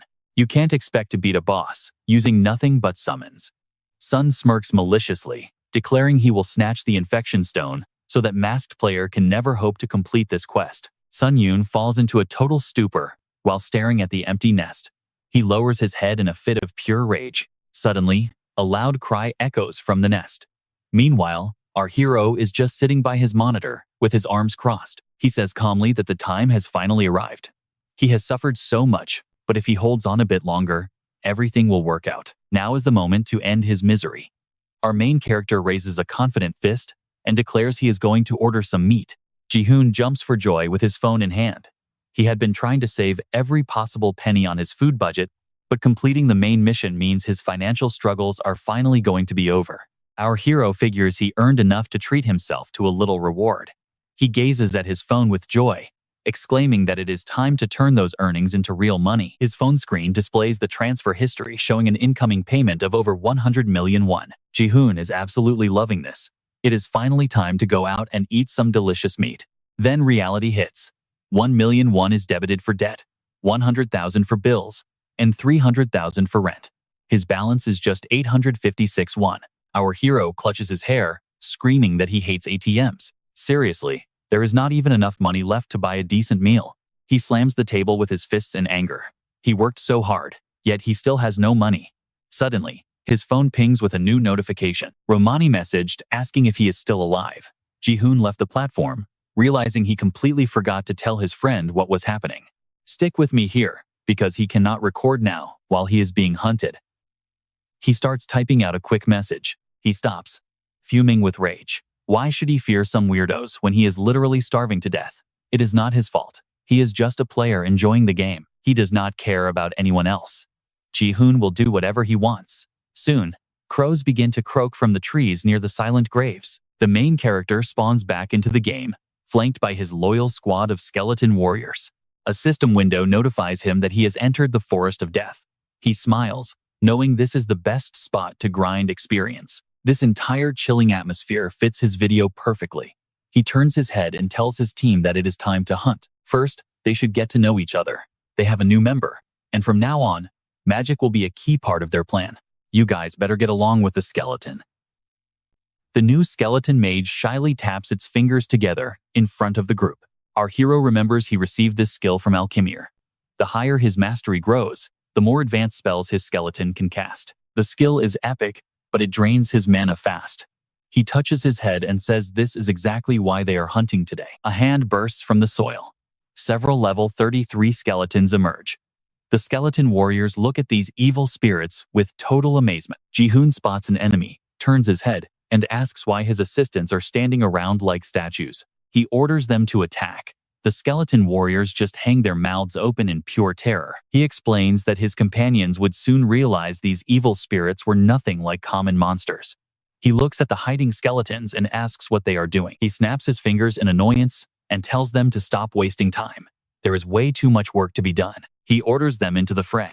One skeleton warrior charges the enemy and delivers a powerful, bone-shattering blow. The enemy lowers its head and raises a hand. The skeleton warrior gets spooked and immediately jumps back. Jae-Un notes that normal attacks will not work here. He pulls a magic hammer with strength 35 out of his inventory. Smiling, he smashes the skeleton and notes it was a solid hit. He points and asks if they saw how to properly decapitate the enemy. Jae-Un stops and looks at his terrified skeletons, asking them what is wrong with their performance today. They need to destroy 100 skeletons in 100 minutes. If they fail, he threatens to leave them here to rot forever. The skeletons, essentially crying from fear, rush into the battle. After a while, the system notifies him that a skeleton was eliminated. Our hero finally calms down and notes that things are looking good. Jae-Un thinks about it with a satisfied smile. You and I can see they need time with the new weapons, but this bone battle is looking absolutely incredible. All that remained was reaching Romani. He grit his teeth against the heavy, rushing winds. He stared down a massive level 35 skeleton warrior, wreathed in pure mana. This rare beast had the bones of a bull. Jun charged straight in, commanding his allies to handle the support while he dealt with the monster himself. He licked his lips and asked, "So, what is on the menu tonight? Pan-seared or grilled?" Suddenly, the enemy swings. The skeleton's massive strike slams the earth, leaving deep, jagged craters behind. Jun stops, leaning on his hand. "This is terrifying," he mutters. He hasn't even made a move yet, and he's already at death's door. Good thing he aimed for the hand first. The skeleton warrior stares down at its shattered, broken limb. Enraged, it levels its hammer at him. Jun just smiles, leaps over the beast, and shouts time to test this weapon. After a moment, Jun and his crew take a knee. He exhales deeply. Everyone made it out in one piece, easier than expected. As the skeleton aims again, Jun smiles, noticing just how impatient this monster has truly become. It is not enough. From the shadows, the skeleton mage conjures a massive fireball right behind its warrior comrade. He raises it high with total confidence. Instantly, the flames erupt, swallowing the enemy whole. System alert. You have defeated the skeleton warrior. Experience points have been granted to the main character. Watching the beast burn, Jun notes that this clip should net 10,000 views. He rubs his chin. Killing monsters really works up an appetite, saving the best for last. Suddenly, the system warns the boss has sensed the death of its loyal minion. Intruders detected. The boss is awakening. A massive, glowing magic seal begins to manifest right before Jun's eyes. The boss. A level 40 golden lich. The creature emerges from the seal with its arms crossed in absolute defiance. Jun smiles through his fear. What is this thing? The golden lich is the legendary ruler of the Dead Forest, a top-tier magic caster that obliterates everything. This monster is infamously known as the nightmare for all rookie players. Jun laughs nervously. Looking back, the secret trigger for this boss was killing a massive number of its skeleton guards. He didn't even consider it. There's no guarantee he'll survive, but the rewards for winning would be absolutely astronomical. There was an original plan. If he could max out his skeleton summons, then anything was possible today. He turns to command his minions, but his eyes widen in shock. His comrades are nowhere to be seen. System alert. Summons have been dismissed due to insufficient mana. Jun grabs his head and screams in pure, unadulterated horror. It should have been obvious. Between summoning the warriors and the mage casting high-level spells, his mana was totally drained. No wonder he's empty. Wiping his brow, he realizes there is no other way. He smirks and adjusts his battle watch. It is time to fight. He calls for his gear, raising his mana-infused weapon high with total, unwavering confidence. The lich stares him down as Jun shouts, "Let's do this." He charges forward, diving headfirst into the fray. The lich conjures a seal behind it, opening its mouth as lethal streams of mana blast directly at our hero. Jun sprints through the chaos, dodging every blast. He knows one single direct hit would mean an instant game over. The attacks are relentless. This is the true terror of the lich. Realizing he can't win like this, Jun leaps high and shouts that he has to stop this monster now. Jun slams his weapon down, shattering the lich's hand into 1,000 pieces instantly. The monster recoils in agony as Jun retreats. The lich watches in horror as its magic seal begins to crumble. Hitting the ground, Jun realizes a handless enemy can't cast spells. He looks back with a wicked grin. "I'll just rip them off." The lich opens its maw. The system flashes the area boss is analyzing the player's skills. A total reevaluation is now in progress. The lich claps its remaining limbs together, A new spell forms. Dark mana and lightning surge around its body. Jun freezes in total confusion. What is this new power? Massive energy slams the earth, but Jun dives away just in time. Screaming seriously, what kind of attack is this? He spins around, knowing the enemy is close. He tenses up as he spots something, or someone, in the distance. Dodging a bolt of lightning, Jun stumbles and rolls, crashing hard into a tombstone. He racks his brain. He has absolutely no memory of this boss phase. Rubbing his chin, he wonders what is the catch here. Does the Golden Lich have a secret, hidden trait I missed? Or did the devs give this thing a balance buff? Jun sighs. He just can't remember the details. Gripping his weapon tight, he realizes the truth. No summons, no intel. He's going into this fight completely blind. How can he possibly win? Through the thick smoke, Jun stares down the terrifying silhouette of the Lich. A mana beam streaks toward him. Jun tilts his head and whispers, "I'll just have to give it my all." He charges. Our main character catches the flash. He thinks he knows the pattern and can dodge the incoming strikes. But there's a huge problem. He has almost no time to launch a proper counter. He needs to find a hole in the boss's skills. Jun freezes, thinks, then suddenly whips his head around. The Lich grabs Jon's hand, forcing a tense groan. The boss lifts him up, screaming right into his face. The main character just smirks. He realizes it is a curse. How many patterns does this guy even have? The Lich forms a magic seal. Jae-Un laughs. He is no pushover. He raises a hand and fires back. The system window alerts a demonic curse. The target stats are dropping by 13 every single second. The main character breaks free from those skeletal hands and lunges straight for the enemy's face. He smirks, focused. He's been looking for this exact opening. He clenches his fist and punches the Lich hard. A massive explosion rips through the air. The Lich's bones are sent flying in every direction. The main character calls it, "The boss is down." He lands softly as the system confirms the kill. Experience gained in 97,963 gold, new title, and a level up. The main character can't help it.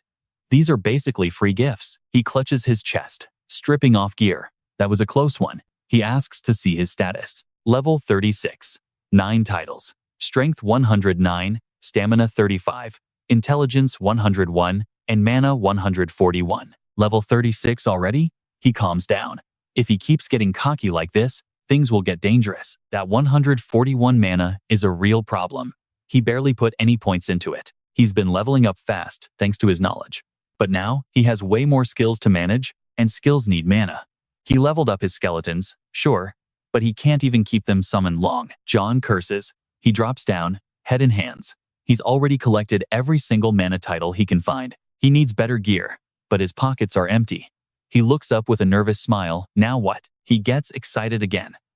He'll send the video to Romani and grind all the way to level 40. He shouts for the high-level monsters to wait for him. He is coming for them right now. Later, the video shows the MC announcing the boss's defeat. Romani pauses it, sighing heavily at her desk. She slams her pillow in frustration.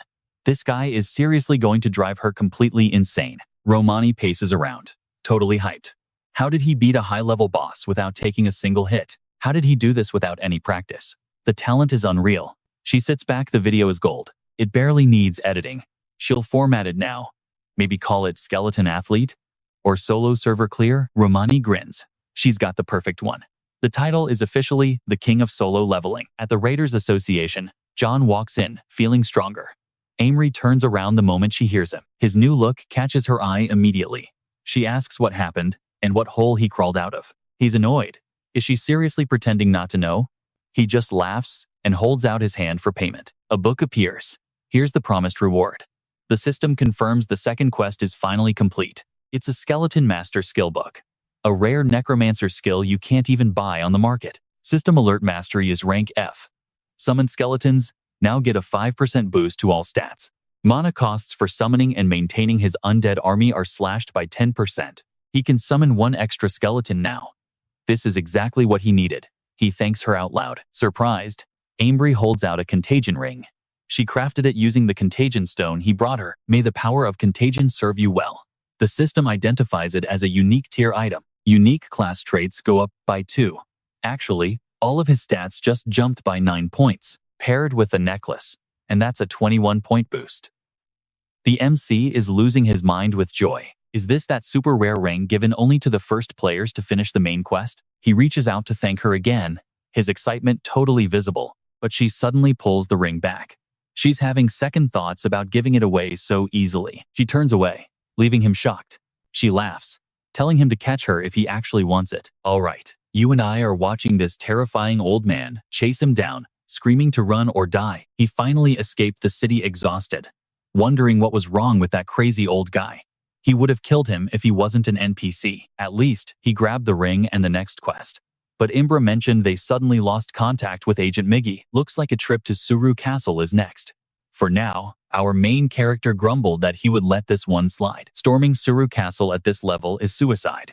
He needs to grind and power up along the way. Suddenly, his watch pinged with a notification. Romani was messaging him with some seriously urgent news. She uploaded the Lich video, and it was going viral. He checked it out, over 2 million views already. Donations were flooding in with praise. He was so shocked by the massive amount of money that he literally collapsed. He counted the cash and could already taste the feast. With a massive grin, he realized he could afford everything now. He expected popularity, but this was next level. He was just about to log off when another notification pinged. Now check this out, the Thunder Hunter recruitment manager just sent him 1 million won. They said they had messaged him multiple times with no response. So they were leaving a comment here. They were officially inviting him to join the Thunder Hunters. He read it and froze. Wait, the Thunder Hunters? Isn't this the same guild Solian was part of? No rest for the weary. History was repeating itself. Giving the notification a middle finger, he shouted that he would not join the Thunder Hunters even if his life depended on it. John calmed down and realized something. He had said the exact same thing last time. He remembered asking them why they were so persistent after so many rejections. He was already in the guild then, while the guys beside him just watched. Even though the Thunder Hunters are elite, sitting comfortably in the top 30, their leader is a wealthy heiress, so joining means a massive salary. It made sense they would scout talent like him. He is just too good at the game. Every video is pure praise. Honestly, he is way out of their league. He told them to beat it. No matter the price, he was not joining their little guild. They would profit big time from his fame. Why do the hard work just to serve them later? One guy chuckled slyly, agreeing with him. Holding his head, our MC wondered if backstabbing him was truly worth it. Face-palming, he decided the money did not matter. He had too much to do to celebrate small wins like this. His goals were much bigger. He summoned his skeletons, who greeted him with that familiar, creepy lich-like grin. He acknowledged that he took it down alone, but they needed to train harder. They could not let another close call happen. They understood. But he remembered his friends, mentioning how exhausted everyone was getting. Maybe they needed a break. Did they really have to push this hard? He is built different, but they are not. The skeletons gave him a cheerful thumbs up in agreement. The MC smiled this time. Things felt different. Looking aside with a grin, he declared they were going to be the strongest. He told them Suru Castle was the next stop. They would train on the way. Simple. Everyone nodded in sync. Training is easy, just a light jog to the castle. He raised a stick. Whoever falls, picks up their own bones. Sol Jun sat atop the fallen dragons, staring into the distance. Meanwhile, the Hatch Guild reached out to Lady Craw for her take. The meeting was starting. He approached and asked for an update on the infection quest investigation. He replied that there were no updates yet. They still had not found the key to unlock the next quest. Annoyed, she could not believe the Hydra Guild managed to trigger the main quest line before them. It is humiliating, but things might look up. They are still attending the meeting for the top 30 guild leaders. She snapped, that meeting with losers is not an achievement. He told her to watch her mouth while MSI considered his debt paid. Next step, buying rare skill books. He started crying, realizing he was about to be broke all over again. He sat on a rock, thinking he was prepared for this, but looking at his balance actually hurt. Time to rest and study those expensive new skills. He touched the first book. System alert. You have mastered level F skin plasticity, a passive skill that lets him graft monster remains onto his skin for defense. After taking damage, he just replaces the parts. He's finally got a defensive skill, and honestly, you and I know he's ready to test it. The system asked if I wanted to use the Skeleton Warrior Horn to boost Aircon's stats. My Skeleton Warrior's defensive skills just jumped up by 5 points. I drew my blade and struck my hand 0 damage. Better than I expected. Then, I touched the next book, and the system confirmed I'd mastered the Curse of Sloth skill. Mastery level F. This curse slows down any target I hit. The bigger and faster the enemy, the more mana it drains, and the shorter the effect lasts. I read the scroll and tested it on a nearby skeleton. Incredible. This will be a lifesaver in battle. Now for the final skill book. The system notified me that I've mastered the golem summoning skill. I couldn't stop smiling. This was the one skill I wanted most, and it's rare as hell. I summoned a massive stone golem and grinned. Finally, even for a necromancer, these things are essential. This monster can out-tank anyone on the field. I snapped my fingers, activating the golem's copy mode. It's supposed to synchronize every move I make. Mixing the golem's brute force with my combat movements is going to be deadly. But the golem just stood there. Why isn't it working? I thought it was a bug. But then, after a long pause, the golem finally moved in extreme slow motion. I stared at it, totally confused. You're telling me this is your top speed? Seriously? I laughed in disbelief. What am I supposed to do with this? I hit my knees, wondering what kind of joke this game is playing. Suddenly, holograms of the top guild leaders flickered into the hall. One of them noted that everyone had finally arrived. Can we start the meeting? Nurgle, leader of the Ares Guild, thanked everyone for showing up despite their busy schedules. Matador smiled, recognizing quite a few familiar faces in the crowd. Berg, the Oskel Guild leader, gave the room a cold smirk. Meanwhile, the Thunder Queen, Sire, sat in total silence, waiting for the real talk to begin. Berg looked annoyed. They invited 29 leaders, but only 4 showed up. That was unexpected. Shev just smiled, saying they had more than enough. It would take something world-ending to get all 30 people in one room. Nergal pointed out how rare this was. Usually, the top 30 guilds are at each other's throats. A meeting this big isn't normally necessary, but the Hydra Guild just figured out who the infected count actually is. They're planning a massive raid in 1 month. Shev laughed, noting that no other guild is even close to solving the mystery. If this is true, the Hydra Guild is going for a total monopoly. Berg slammed his fist onto the table in disgust. If they reach the count first, it's over for us. The entire main story will belong to them in an instant. The content, the sponsors, they will take everything for themselves. Celian looked serious. If you're that scared of competition, go play in a sandbox. Why does he have to be so irritating? I swear, he's asking for it. The others tried to cool things down. We're not here to fight. But he's right, our constant bickering only helps Hydra win the race. That's why he suggests we form a temporary alliance against them. The 4 guilds gathered here today must agree to a non-aggression pact until the Awakened Count's story arc is over. We will share every piece of information regarding this mission. Do you have a concrete plan? Shev asked, looking confused.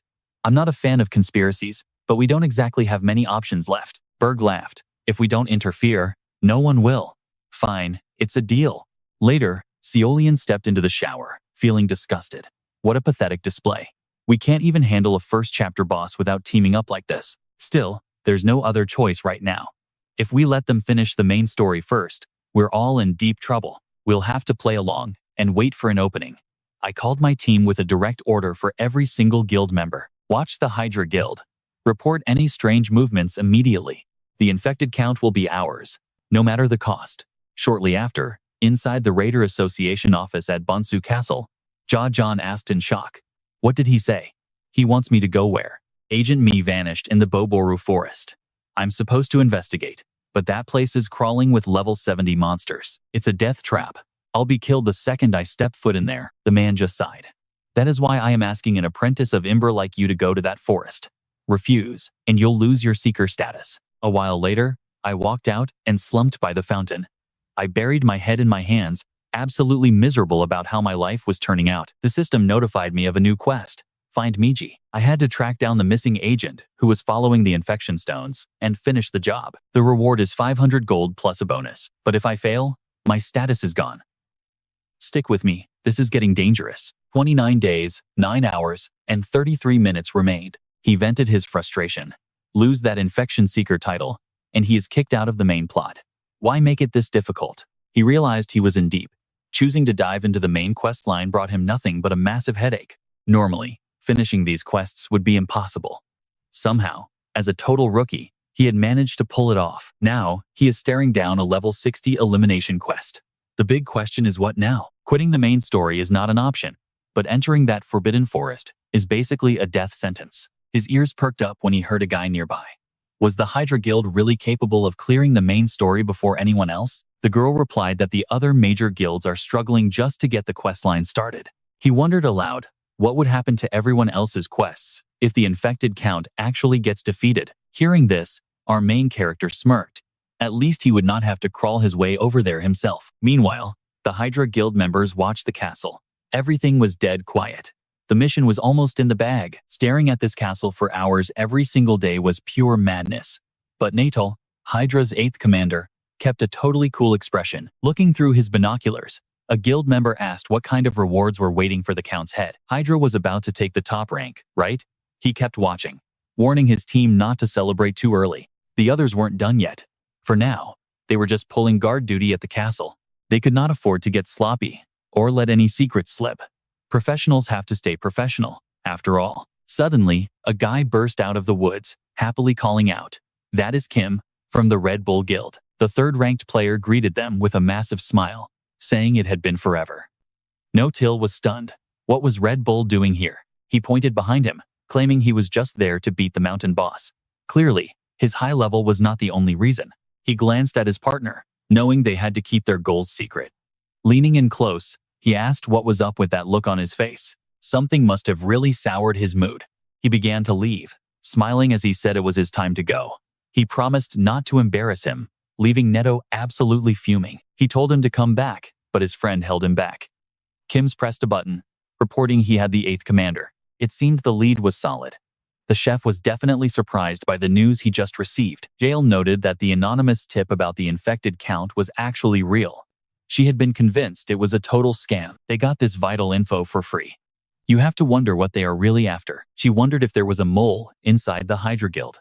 Chin argued they had no time for that. Hydra might win. Maybe he should join the fight to buy some time? He calmly refused, knowing Hydra's main army was likely already stationed inside the castle walls. They could not lose an elite now. He just grinned, saying he felt truly flattered. Even without him, the Red Bulls were doing fine. Suddenly, an explosion cut him off as someone slammed into the ground. They panicked when they heard that massive impact, screaming out his name in shock. Kims raised his hands against a sharp blade. It looked like they weren't the only ones who got that anonymous tip. The Thunder Hunter Princess had officially joined the party. Princess Jae smiled, demanding he spill his secrets or die right there. Suddenly, a giant bear lunged at the stone golem, striking it with a massive, heavy claw. The golem dropped into a defensive stance, managing to block the barrage of heavy strikes. It waited for the perfect opening and threw a punch, but it was too slow, and the bear stayed calm. The monster raged against the golem while the skeletons just stood back and watched. Our main character checked his system window. Nothing. He wondered why it was so quiet. He sent the plan, so why no reply? He realized the only way to settle this, without entering that forest, was to clear the quest by sheer force. The main story in Warlord is massive, and the current chapter is all about the infected count. Once the boss falls, the chapter and every related mission will finally be over. He scratched his head. Even if he could kill the count, the time limit made it impossible. It was better to skip this chapter. He didn't care who did the job. Someone had to kill him. So, he leaked the intel to every guild. Why were they not responding? Suddenly, a notification popped up. The Hydra Guild was starting a live broadcast. Just then, the monster shattered the golem's arms.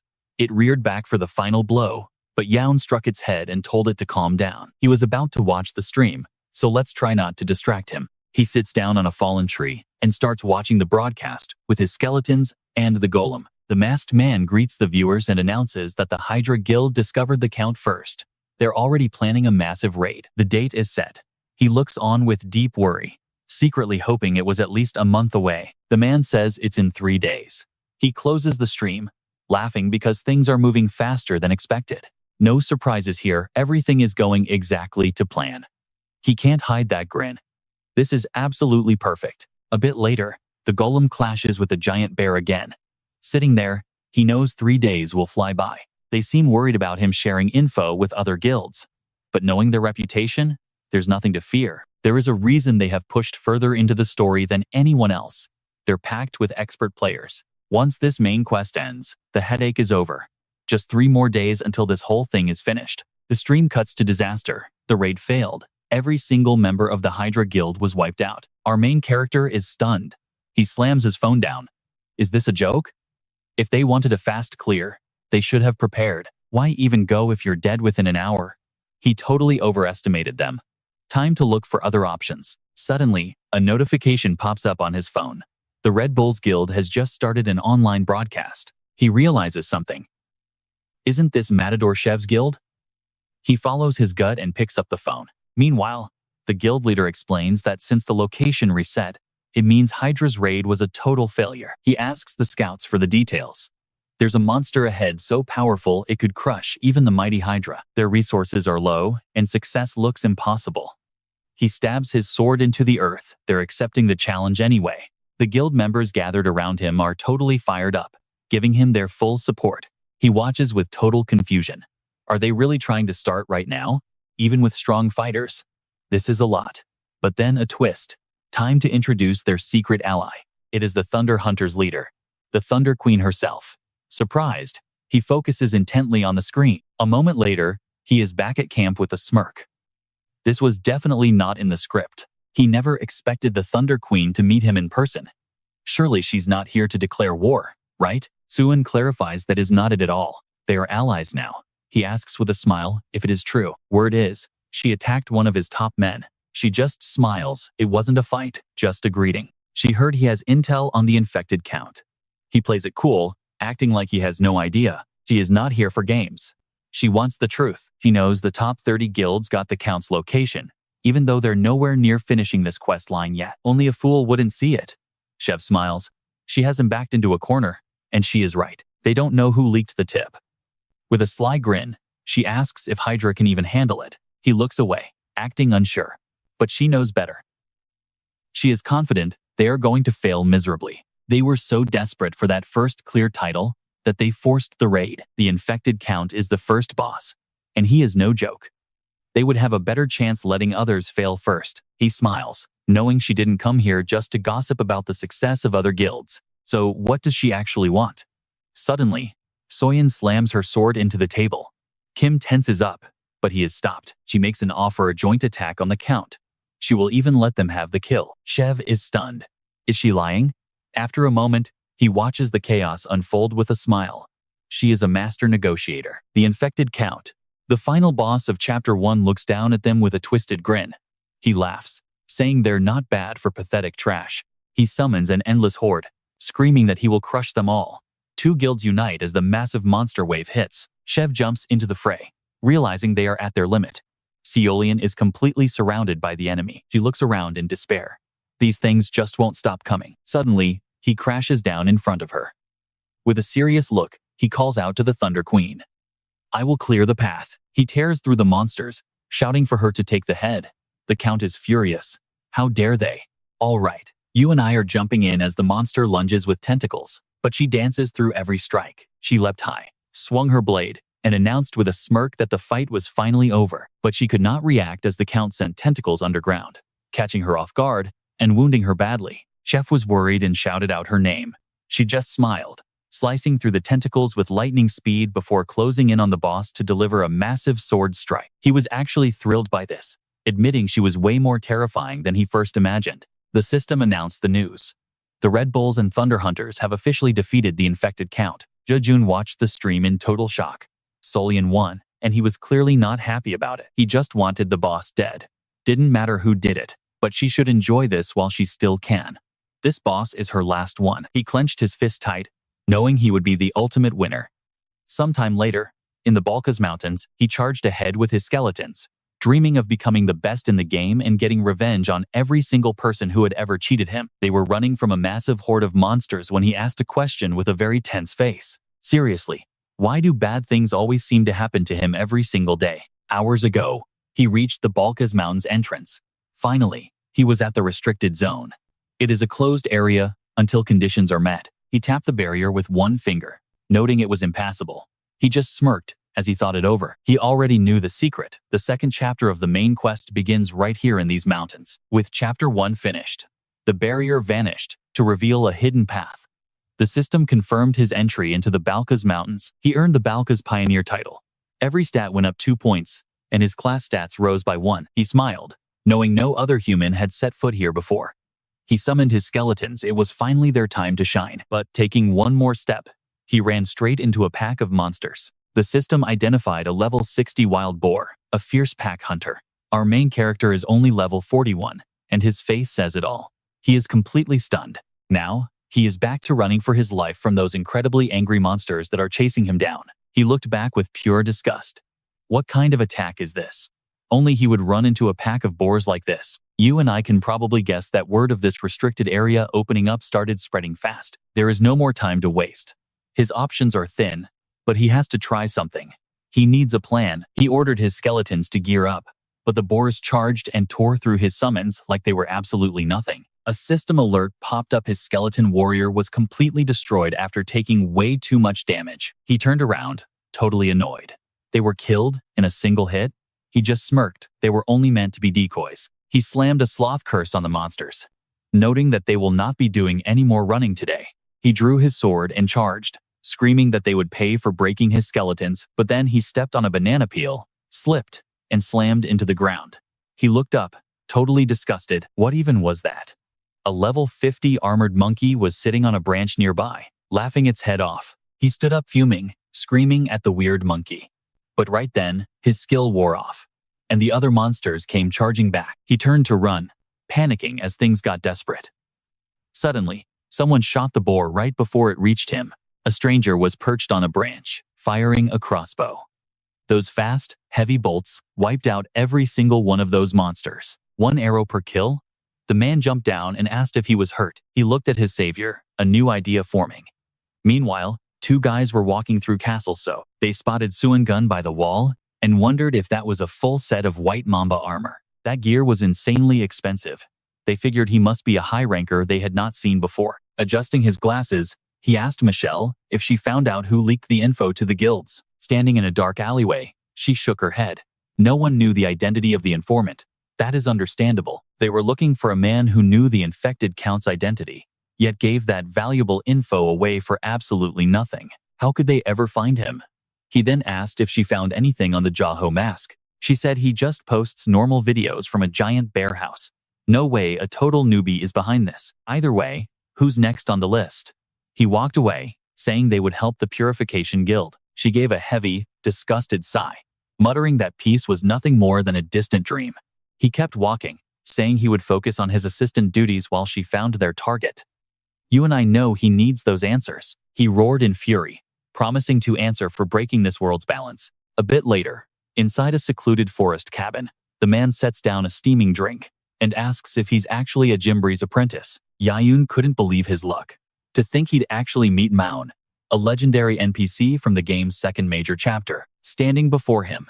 The man mentions their lucky encounter occurred while he was out on patrol. Our hero recalls the man's history in armor, a legendary swordmaster for the prince who was exiled after a mysterious accident. Now, he serves as the captain of the Rangers guarding the peaks of the Balkaz Mountains. This was exactly the NPC he needed to find.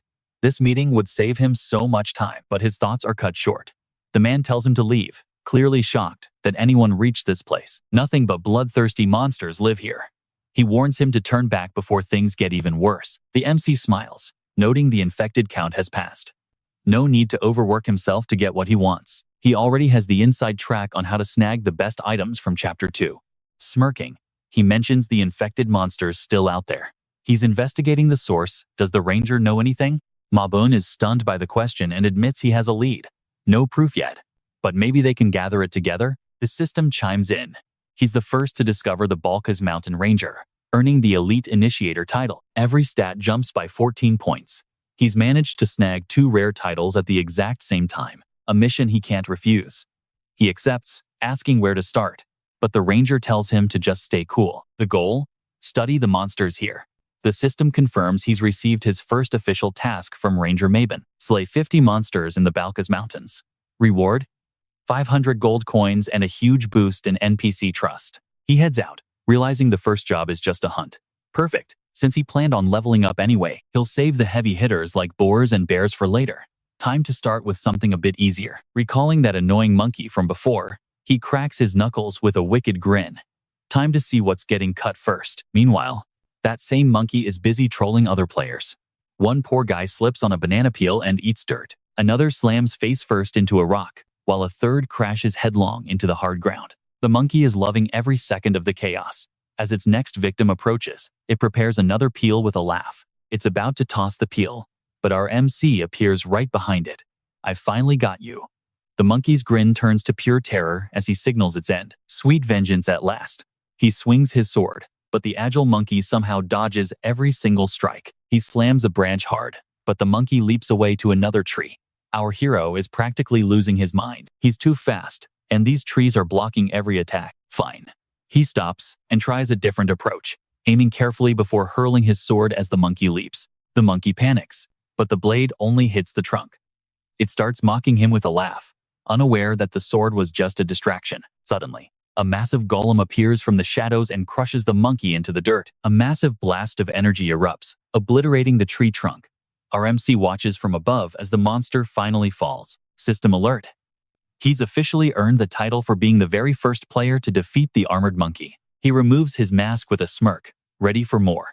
Meanwhile, a swarm of reporters gathers in the grand hall. All eyes in the room are fixed on Chef and Sil. They are praised for their epic raid on the first chapter boss.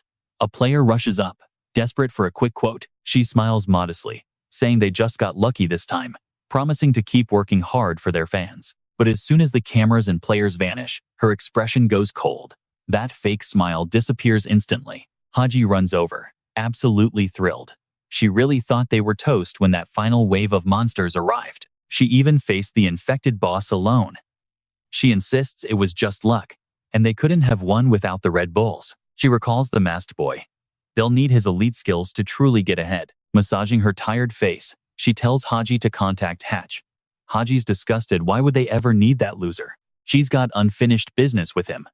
Meanwhile, our hero is clearing out those pests, but his weapon finally snaps. System warning. Equipment durability has hit 0. The item has been completely destroyed. He stares at the broken blade, annoyed that it's reached its limit. Seems like it's finally time for a serious upgrade. Alright, you and I are looking at a huge problem. Our guy is totally broke, so he has to hunt for monster gems, rare crystals with an insanely low drop rate. These gems are used to craft items and add powerful effects to gear, all depending on the monster they came from. Armored monkey gems are perfect for high-tier equipment, so he makes his move. With an ominous laugh, he vows to wipe out every single monkey. His skeletons looked a bit uncomfortable with his attitude, but after 9 hours of grinding, he still hadn't seen a single gem drop. Staring at the massive pile of bodies, he fell to his knees in pure frustration. Not even one? Give me a break. He reached toward a corpse, hoping a stone was hidden nearby. Suddenly, a total stranger appeared and shouted his name, or at least, the name Jae-Un. Malo looked up, exhausted. Who was this guy? He was decked out in expensive dragon armor and carrying a hero-class orc sword. This newcomer looked at least level 70. He seemed like one of those attention-seeking idiots, but the two had no history together. After shouting his name, he started making these bizarre moves before striking a dramatic pose and challenging our hero to a duel. Talk about weird. Jun just stood there in silence. The guy, Coyote, mentioned he heard Jae-Un was popular, which meant defeating him would be a huge boost for his reputation. If he won, he would finally be famous. Thinking the guy was just a loser looking for clout, Jun told him to get lost, but Coyote begged him to wait. He ignored him, completely annoyed. He was already in a bad mood from the 0 gem drops, and now this crazy person was bothering him. Coyote begged him one more time and made a wild promise: 5,000 gold if our main character would just agree to fight. Now, watch this. You and I know he can't resist cash. He did a complete 180 and ran back with a huge smile, ready to duel. This flashy attention seeker is named Coyote, and he calls himself a hero of justice. What a total character. Thanks to his talent, he was always the center of attention in every game he played. Or at least, he used to be. But here in Warlord, nobody cared. All anyone talked about was Jae-Un Mask and his insane videos. Coyote had tried everything to get noticed, but the community just ignored him completely. After learning more about Jae-Un Mask, he slammed the ground in a rage. They both started uploading at the same time, yet nobody gave him any attention. His level is lower, and his gear is trash compared to mine. So why does everyone love this guy so much? He actually burst into tears before wandering off into the woods. He just kept running blindly until, by total chance, he stumbled right onto his rival. That is when he heard an evil laugh nearby. Right in front of him stood Jae-Un Mask, surrounded by his loyal skeletons. He was shocked to find him here. Is he hunting?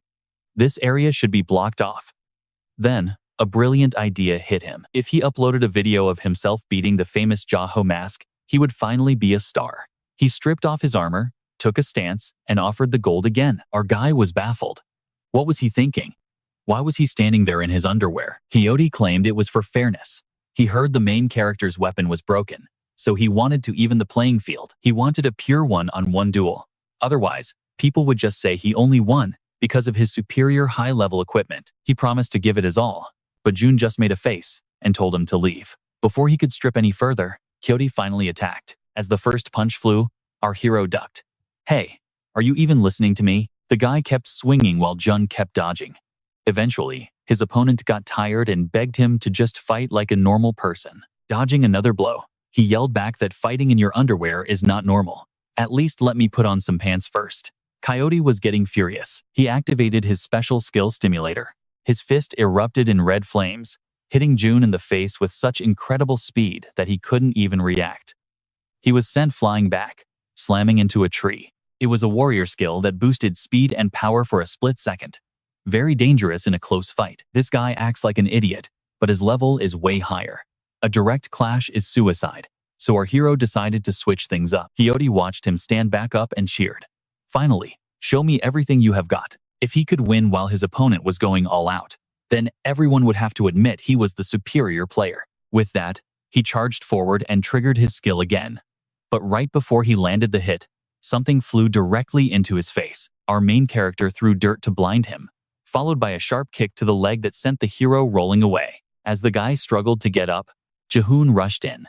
Since your stats are better, I am going to use every advantage I have. He landed a kick to the head, a punch to the jaw, and pinned the guy firmly against a tree. Coyote couldn't move and called him a coward, asking if this was really skill. Jun just shrugged. Who cares when your life is on the line? You lost because you care more about your image than winning. Now, he activated his skin graft skill, using the armored monkey hide as the base. His hand suddenly filled with glowing threads, as the system announced he was using the monkey fragment for a massive reinforcement. Coyote instantly panicked. He knew that if this hit landed, he was as good as dead. Our hero stepped closer, reminding him that he started this fight. The flashy guy threw up his hands, desperately screaming for him to wait. Seeing him closing in, he burst into tears and screamed that he surrendered. Then, a massive impact shattered a tree trunk, carving a deep mark into the earth. Witnessing that raw power, Ki trembled uncontrollably. He was so terrified he actually forgot he was just playing a game. Jun asks with a smirk if that means he won. He demands 5,000 gold, telling the guy to trust his word. Losing did not bother Coyote at all. He was just floored by the strength. Taking off his helmet, he shouted that it was absolutely incredible. He is so strong it is hard to believe. Our main character was baffled, wondering what was wrong with this guy. He hands over the bag of gold and admits defeat. But wait, on top of the cash, he offers a special gift. He places the legendary hero orc sword into his hands, making him tremble with absolute shock. It grants 6 strength, 6 stamina, and 9% armor ignore. A blade like this could fetch 15,000 gold in an auction, and he just gives it away. Embarrassed, he covers his mouth and asks why he is receiving such a rare item. It is just a simple gesture of gratitude. He was so blinded by glory that he forgot to actually grow stronger. This fight changed his perspective, so he insists he takes it. This guy truly deserves to be called a brother. He gave up a treasure for such a simple and honest reason. The guy seems like a total idiot, but he has heart. Suddenly, our lead knees him, tells him to leave, and lets the skeletons handle him. Coyote face goes dark. He definitely did not see that coming at all. He ends up beaten and tied to a makeshift cross, shouting that he will return once he is worthy of being called a brother. He will be waiting for their next meeting. As he leaves with his skeletons, he cannot help but call the guy crazy. Still, there is something likable about him. He actually enjoys the game. Plus, he just scored an incredible new sword for free. No more hunting armored monkeys. This sword is enough for the next quest, but he is still thinking about those rare gems. He stops, looks at his skeletons, and asks if they should kill 100 more monkeys. He feels lucky this time around. The skeletons hate that idea. They immediately pounce on him, desperately trying to stop his gambling addiction before it gets worse. Seriously, gaming addiction is a real sickness. Soon, he arrives at Manhwa house and presents his cards. The tally? 950. Armored monkeys destroyed, 104 saber-toothed wolves, and 76 venomous lizards. The man congratulates him on a job well done. Thanks to him, the research is moving fast. But hey, what is up with that weird look on your face? Noticing the NPC stare, he snaps out of it and apologizes, admitting he was just daydreaming about how to spend his hard-earned gold. The man pulls out a map and tells him to listen closely. The next mission? It is going to be extremely dangerous. Pointing at the map, he mentions that a massive bear warrior has been spotted near the very top of the mountain. This monster is 4 meters tall and wears full human armor. Figuring out where that gear comes from is vital for the research. He stands up, getting the point. Basically, just kill one and bring back the loot. He is totally on board for this. Muan gets worried, asking if he can really handle this alone. Even a pro ranger would struggle on a solo hunt. He thinks about calling for backup, but our hero is confident. He already knows exactly how to take them down. Off he goes. Reaching the peak, he checks the map and realizes his target is right there. Smirking, he taps his watch. It is showtime. The system notifies him that the auction window is open, allowing him to bid on rare items against other players. At his current level, the absolute best gear he can get is the full skeleton snake set. He buys the set, boosting his defense by 70 and his mana and strength by 34. Wearing the full set cuts mana consumption by 10%. Total cost? A cool 38,000 gold. He starts giggling, then breaks into a full-on maniacal laugh. Spinning around, he shouts about the sweet taste of money. With the leftover cash, he grabs some new skill books. Decadence, Spirit, Blindness, and Muscle Modification are all his. Plus, the fake Heartbone Bomb and Hardening skills. He spent 17,000 gold on these, getting him much closer to that bear warrior power level. Meanwhile, the skeletons were thinking about something else entirely. One points a bony finger, and he sees their hopeful eyes asking the big question, what about us? He realized he completely forgot his loyal crew. Shocked to see his balance hit 0, he has to break the tragic news to his undead subordinates. He turns to them nervously, but they do not look friendly anymore. They look like a gang ready to jump him. Panicking, he promises to buy them the best gear as soon as he gets more gold from the next hunt. Just then, a noise from behind. He turns, thinking he can make some quick cash by hunting some animals, but before he can even finish his sentence, the skeletons charge out and start pummeling some wild boars to vent their frustration. Watching them, he sighs in relief. Talk about perfect timing. A few moments later, only one boar is left standing. This poor boar is backed against a tree, literally crying, as the skeleton licks its blade. One terrifying squeal later, and it is game over. Yoon is like, why the wait? Kill it, and I will buy you gear. Suddenly, everyone is looking at him with greedy eyes. Thwack! An arrow strikes the boar out of nowhere. Stick with me, because this is where the party crashers arrive. 3 guys stomp out of the bushes, acting all tough because this is Apollo Guild territory. Trespassing? Big mistake, apparently. Jae-Un was already on edge, but these guys are just a bunch of arrogant bandits with way too much confidence. Meet the Apollo trio: Lee-chan, Huang-chan, and Il-chan. Our main character just smiles. He gets the deal. Then bam! A few quick hits later and they are eating dirt. Why even pick a fight with skills that mediocre? Honestly, is he a magnet for low-level trash or what? He stomps on 2 of them, rounds up his skeletons, and keeps moving. No time for small-time losers. Meanwhile, Huang-chan is crying to his boss on his watch. Someone touched the guild? Oh, they will pay. The boss, petting his monster, looks beyond annoyed. The big boss asks him point blank, did he really lay hands on my brother? He confirms it, and the room goes dead silent. Then, the boss tosses a gold bar. Bring me that man. Whatever it takes. Respect has a price. Meanwhile, Jae-Un finally reaches his destination, the spawn area for the massive warrior bears. He turns to his skeletons with a smirk. Time to move. But wait, these skeletons are busy posing like models. He snaps them back to reality. No more games. Today, we hunt the crow bear. It is level 70, with 3 phases. You better be ready for a real fight. If they win, they will hit the top 30 in the main mission. Failure is not an option. They salute with serious faces, and it is time for the plan. Suddenly, the ground shakes from heavy, thundering footsteps. A massive bear appears. Human checks his watch, taps into his new gear, and decides to solo this entire mission himself. Let us go. In another part of the forest, Hatch is wandering. He spots the Balkaz Mountains ahead. Man, he was really hoping to find Jaho Mask right about now. He followed that armed monkey video all this way. But now, he is literally banging his head against a tree in frustration. He is an important guild member, yet he is stuck being an errand boy catching idiots. Why me? He is losing his mind. He is furious. I mean, catching someone for simple insubordination? That is just a crime against his time. He did not even notice the level 65 Boar King sneaking up. It lunges with a piercing scream before he can react. Magic circles ignite instantly.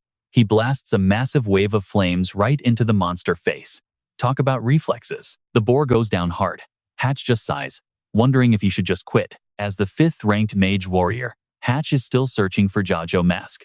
Meanwhile, our main character is face-to-face with a growling beast. He remembers this beast from his past life. Back then, it took his guild 6 tries just to survive it. If he fails now, someone else takes the lead. No pressure. To hurt this warrior bear, he has to aim for the joints and shatter that armor. Luckily, his new skills are perfect for this. The bear charges. He tells his skeletons to hold wait for my signal. Time to activate the new passive muscle modification. He drops low. He launches like a rocket, feeling great, but he is going way too fast. He completely overshoots and flies right over the enemy. Panic mode. He is spinning in mid-air while the bear just looks up and decides to smash his skeletons instead. The bear sweeps them aside like toothpicks. System alert, skeletons destroyed. Our guy is absolutely fuming now. Muscle modification is insane. It pumps up his leg strength, but that jump power is a bit too much. He is way up high and definitely not happy about it. Since he is already up there, he lands on a rock and springboards back. This time, he is aiming for a heavy impact. The speed is so intense he cannot even react before slamming right into it. The bear is confused, and honestly, so is he. That fur, surprisingly soft. He is actually enjoying it. The bear is not having it and tosses him into a rock. He groans, yeah, this thing is a beast. He could not land the hit, but the armor is cracked. The bear is stunned. Jae-Un gets up, sighing. This skill is useless if he cannot even aim the killing blow. The bear charges again, shield up. He dodges one hit, then another. Now watch. As he brings out the bone bombs, I launched a magic skull at my foe, and then a massive explosion wrapped the bear in purple flames. But he was still standing and ready for round 2. I grabbed my hair in frustration and called him an idiot. Seeing that simple strikes weren't enough to bring him down, I knew I had to change things up. I restored my skeletons with mana and advanced toward the enemy, vowing to fight him like a true necromancer. But suddenly, my skeletons just stared at me, in total disbelief. This time would be different. That last part was an accident. I knelt down, touched the ground, and summoned a massive golem. It formed instantly from the stones nearby and slammed into the bear. Our battle was officially back on. I kept the pressure on. When the monster finally attacked, I just smiled. He was trapped. I reached out and used my hardened skill to reinforce the golem. The bear's weapon got stuck deep in its body. I was loving the victory already. I smiled and snapped my fingers, sending my skeletons in to finish the job. They leaped high, surrounding him with heavy strikes. The bear screamed. I just noted that he was losing his cool way too early. Before I could even finish, a wave of fire washed over us. When the smoke cleared, the air felt incredibly heavy. I glared at my skeleton mage. Was that friendly fire? According to the plan, he was supposed to keep his distance. My mage looked embarrassed. Meanwhile, the bear let out a massive war cry and instantly recovered half of its health. He was back at full strength. I sighed. Strategy was out the window. Time to just bury this thing in pure numbers. I pulled out my bombs and started chucking them one after another. My skeletons were panicked, but I was having a blast. After a few minutes, the warrior bear finally collapsed under that non-stop barrage of magic bombs. Victory was mine. I gained a ton of experience, 100,000 gold, and finally finished the ranger quest. I looked at my hand and smiled. I finally killed the beast that crushed my guild 6 times before my regression. I pumped my fist in triumph and jumped off the monster's corpse, telling my skeletons they actually did a decent job. It was time to head back to Movan with the report. This bear hunt was finally over. My skeletons grumbled about it being unfair. I told them to shut up. In a fair fight, they would have been fertilizer. Time passed. Meanwhile, Hatch decided to take a break from his search at a tavern in the Balkas Mountains. While everyone was chatting, he just held his head and sighed. He realized he was absolutely finished. No mask. No luck. He searched every inch of that mountain, but a viral video had brought crowds that ruined everything. If he went back empty-handed, Sela would be furious. What was she thinking? Sending him alone? He started cursing those thunder hunters. But right then, Sela called him. He answered without even thinking. He jumped out of his seat and started rambling excuses, terrified she had hurt him, but she just thanked him and admitted she put on too much pressure. Searching those mountains alone is an impossible task. even for someone like him. He was touched by her understanding. He almost cried while denying his exhaustion, just happy to finally be going home. But it turns out, she sent Jae-Un to help him. Suddenly, someone smashed right through the tavern wall next to him. After the crash, there was total silence. Hatch just smiled nervously, suggesting they should probably start working together. Haji emerged from the dust and glared at Hatch, furious that she was sent here because of him. The Princess of Thunder from the Thunder Hunters Guild can't stand Hatch. Her nickname is Psycho. Looking at her, the poor guy was sweating bullets. Soon, I reached the city. I looked down from the cliff and saw the mountains were packed with people. It made sense. This was obviously linked to the main quest. I moved fast through the forest, jumping between branches toward Moven. On my way, I ran into some familiar faces. Looked like those same idiots from before. They were back for revenge. I sighed and prepared for a fight, but they just ran past me, screaming for help. I turned to tell them I didn't have time for this. But 3 bright flashes zipped past my face, killing them instantly. I looked toward the source of the shots and saw a girl and a guy. It was Jae-Un and Hatch. One look at their clothes, and I knew they were Thunder Hunters.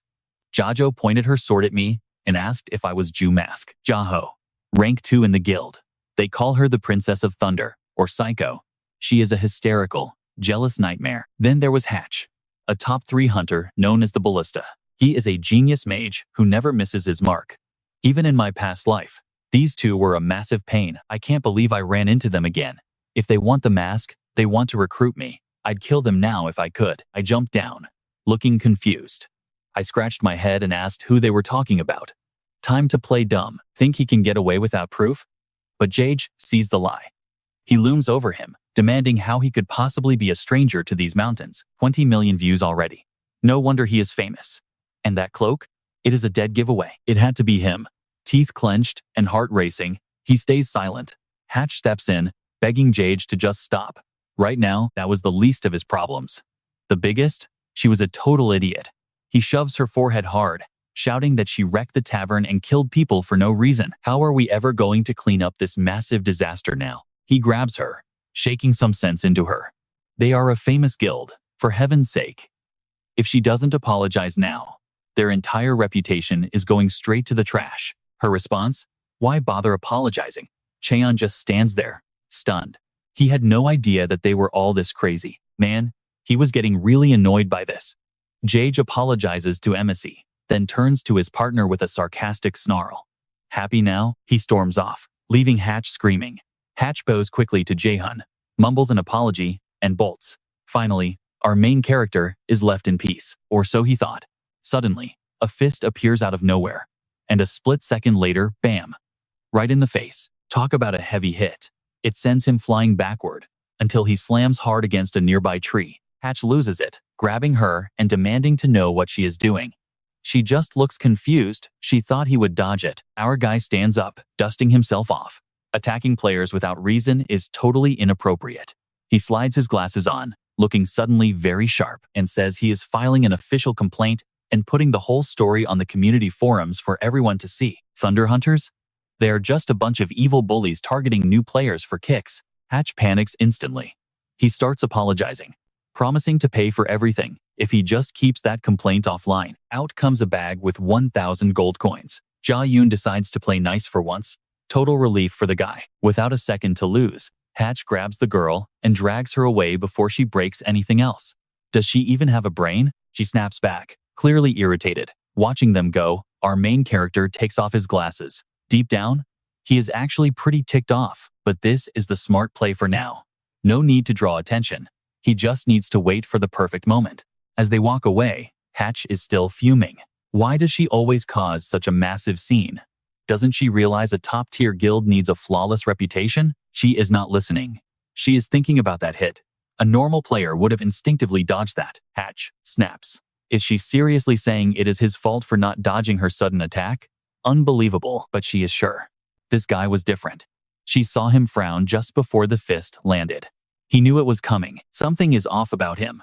Hatch is just exhausted, begging for no more drama. She just tells him to shut up already. Meanwhile, June approaches Maowen, showing him a piece of the legendary armored bear's plating. Check this out. Maowen takes it with a nod. Without June's help, things would have definitely ended in a disaster. Yaij sees how on edge he is. Mez is biting his nails, completely impatient. In his head, he's screaming for him to hurry up. If they wait, the top 30 guilds will catch them. The man sets a small chest down. Pick one, he says. Inside are maps of the hidden monster dungeons he found while scouting the Balkas Mountains. Pure gold for any adventurer. John sees them, and his eyes light up with anticipation. This is exactly what he needed. These are treasure maps, marking every dungeon with massive rewards. He is about to grab one, but Molin stops him. There is one small favor first. Of course, nothing is ever free in this world. He grits his teeth, already dreading whatever quest is coming next. The non-player character mentions that armored monsters have been sighted roaming around the Balkas Mountains lately, so he needs a full investigation. When he hears the location is the Parang Forest, our guy's face drops. That's a rough spot. Maven asks if there is a problem. No, nothing, he mumbles, stepping outside and letting out a heavy, tired sigh. The Purim Forest is level 90. He needs to grind like crazy just to survive. Why is everything such a hassle? Looks like Sura Canyon is the best bet for now. Level 75 demons are waiting there. He handled that armored bear, so these creatures shouldn't be too tough. Let's do this. But then, he arrives and smiles nervously. Seeing Shev, he wonders what he forgot. Meanwhile, a crying Hatch calls Sil, screaming that he's reached his absolute limit with her. She is a loose cannon. Jojo is fuming, but Sil just laughs it off, thanking them for the hard work. Hatch wipes his nose, complaining that the Red Bulls have already taken over Sura Canyon. There is no room for them. Maybe it is time to focus on the main quest. Why chase someone who clearly does not want to join the guild? That gets her thinking. She suggests they stop looking for Jumask and finally prioritize the main mission instead. Hatch cries, tears of pure joy and gratitude. The call ends, and she sinks into the sofa, exhausted. A cold smile plays on her lips. The strong always cross paths. But how long can he really stay hidden? Before that, on his way to the canyon, Jan was busy farming level 75 demon goats along the path. Silence. The skeleton took him down before a scream could even escape. Level up after level up followed, until he finally hits level 2. Feeling pumped, he pushed forward. Entering the Param Forest seemed like a safe bet, but he never expected to run into other players this deep. The moment they spot him, they turn beet red. After all, he is their ultimate idol. Suddenly, a group of guys surrounds Jae-Un, practically begging for his attention.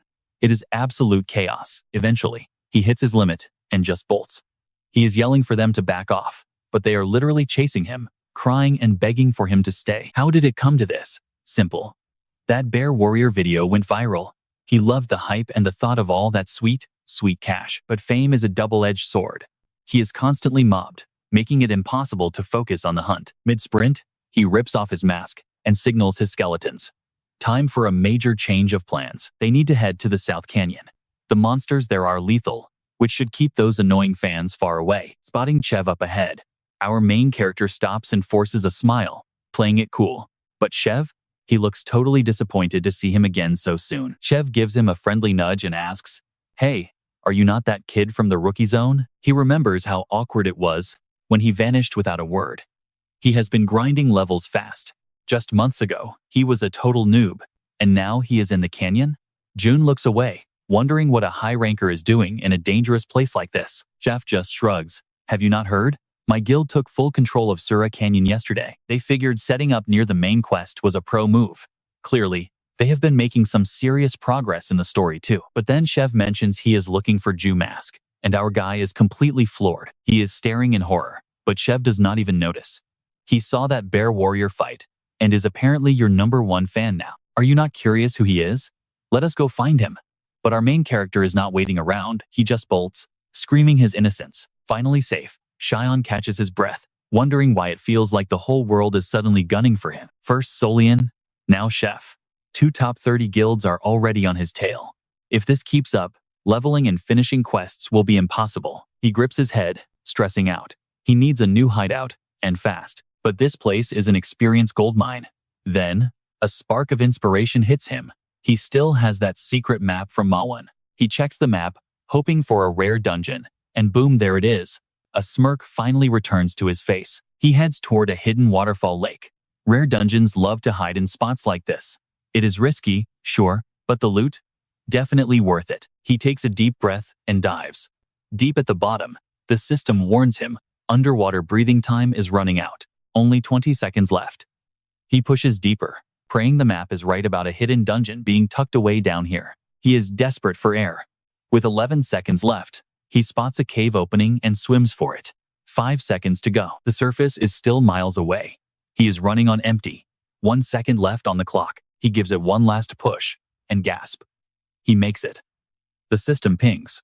Not only is he in, but he has just earned a legendary explorer title. Before him lies a massive, glowing tunnel lit entirely by shimmering crystals. Shaking off the water, he grins.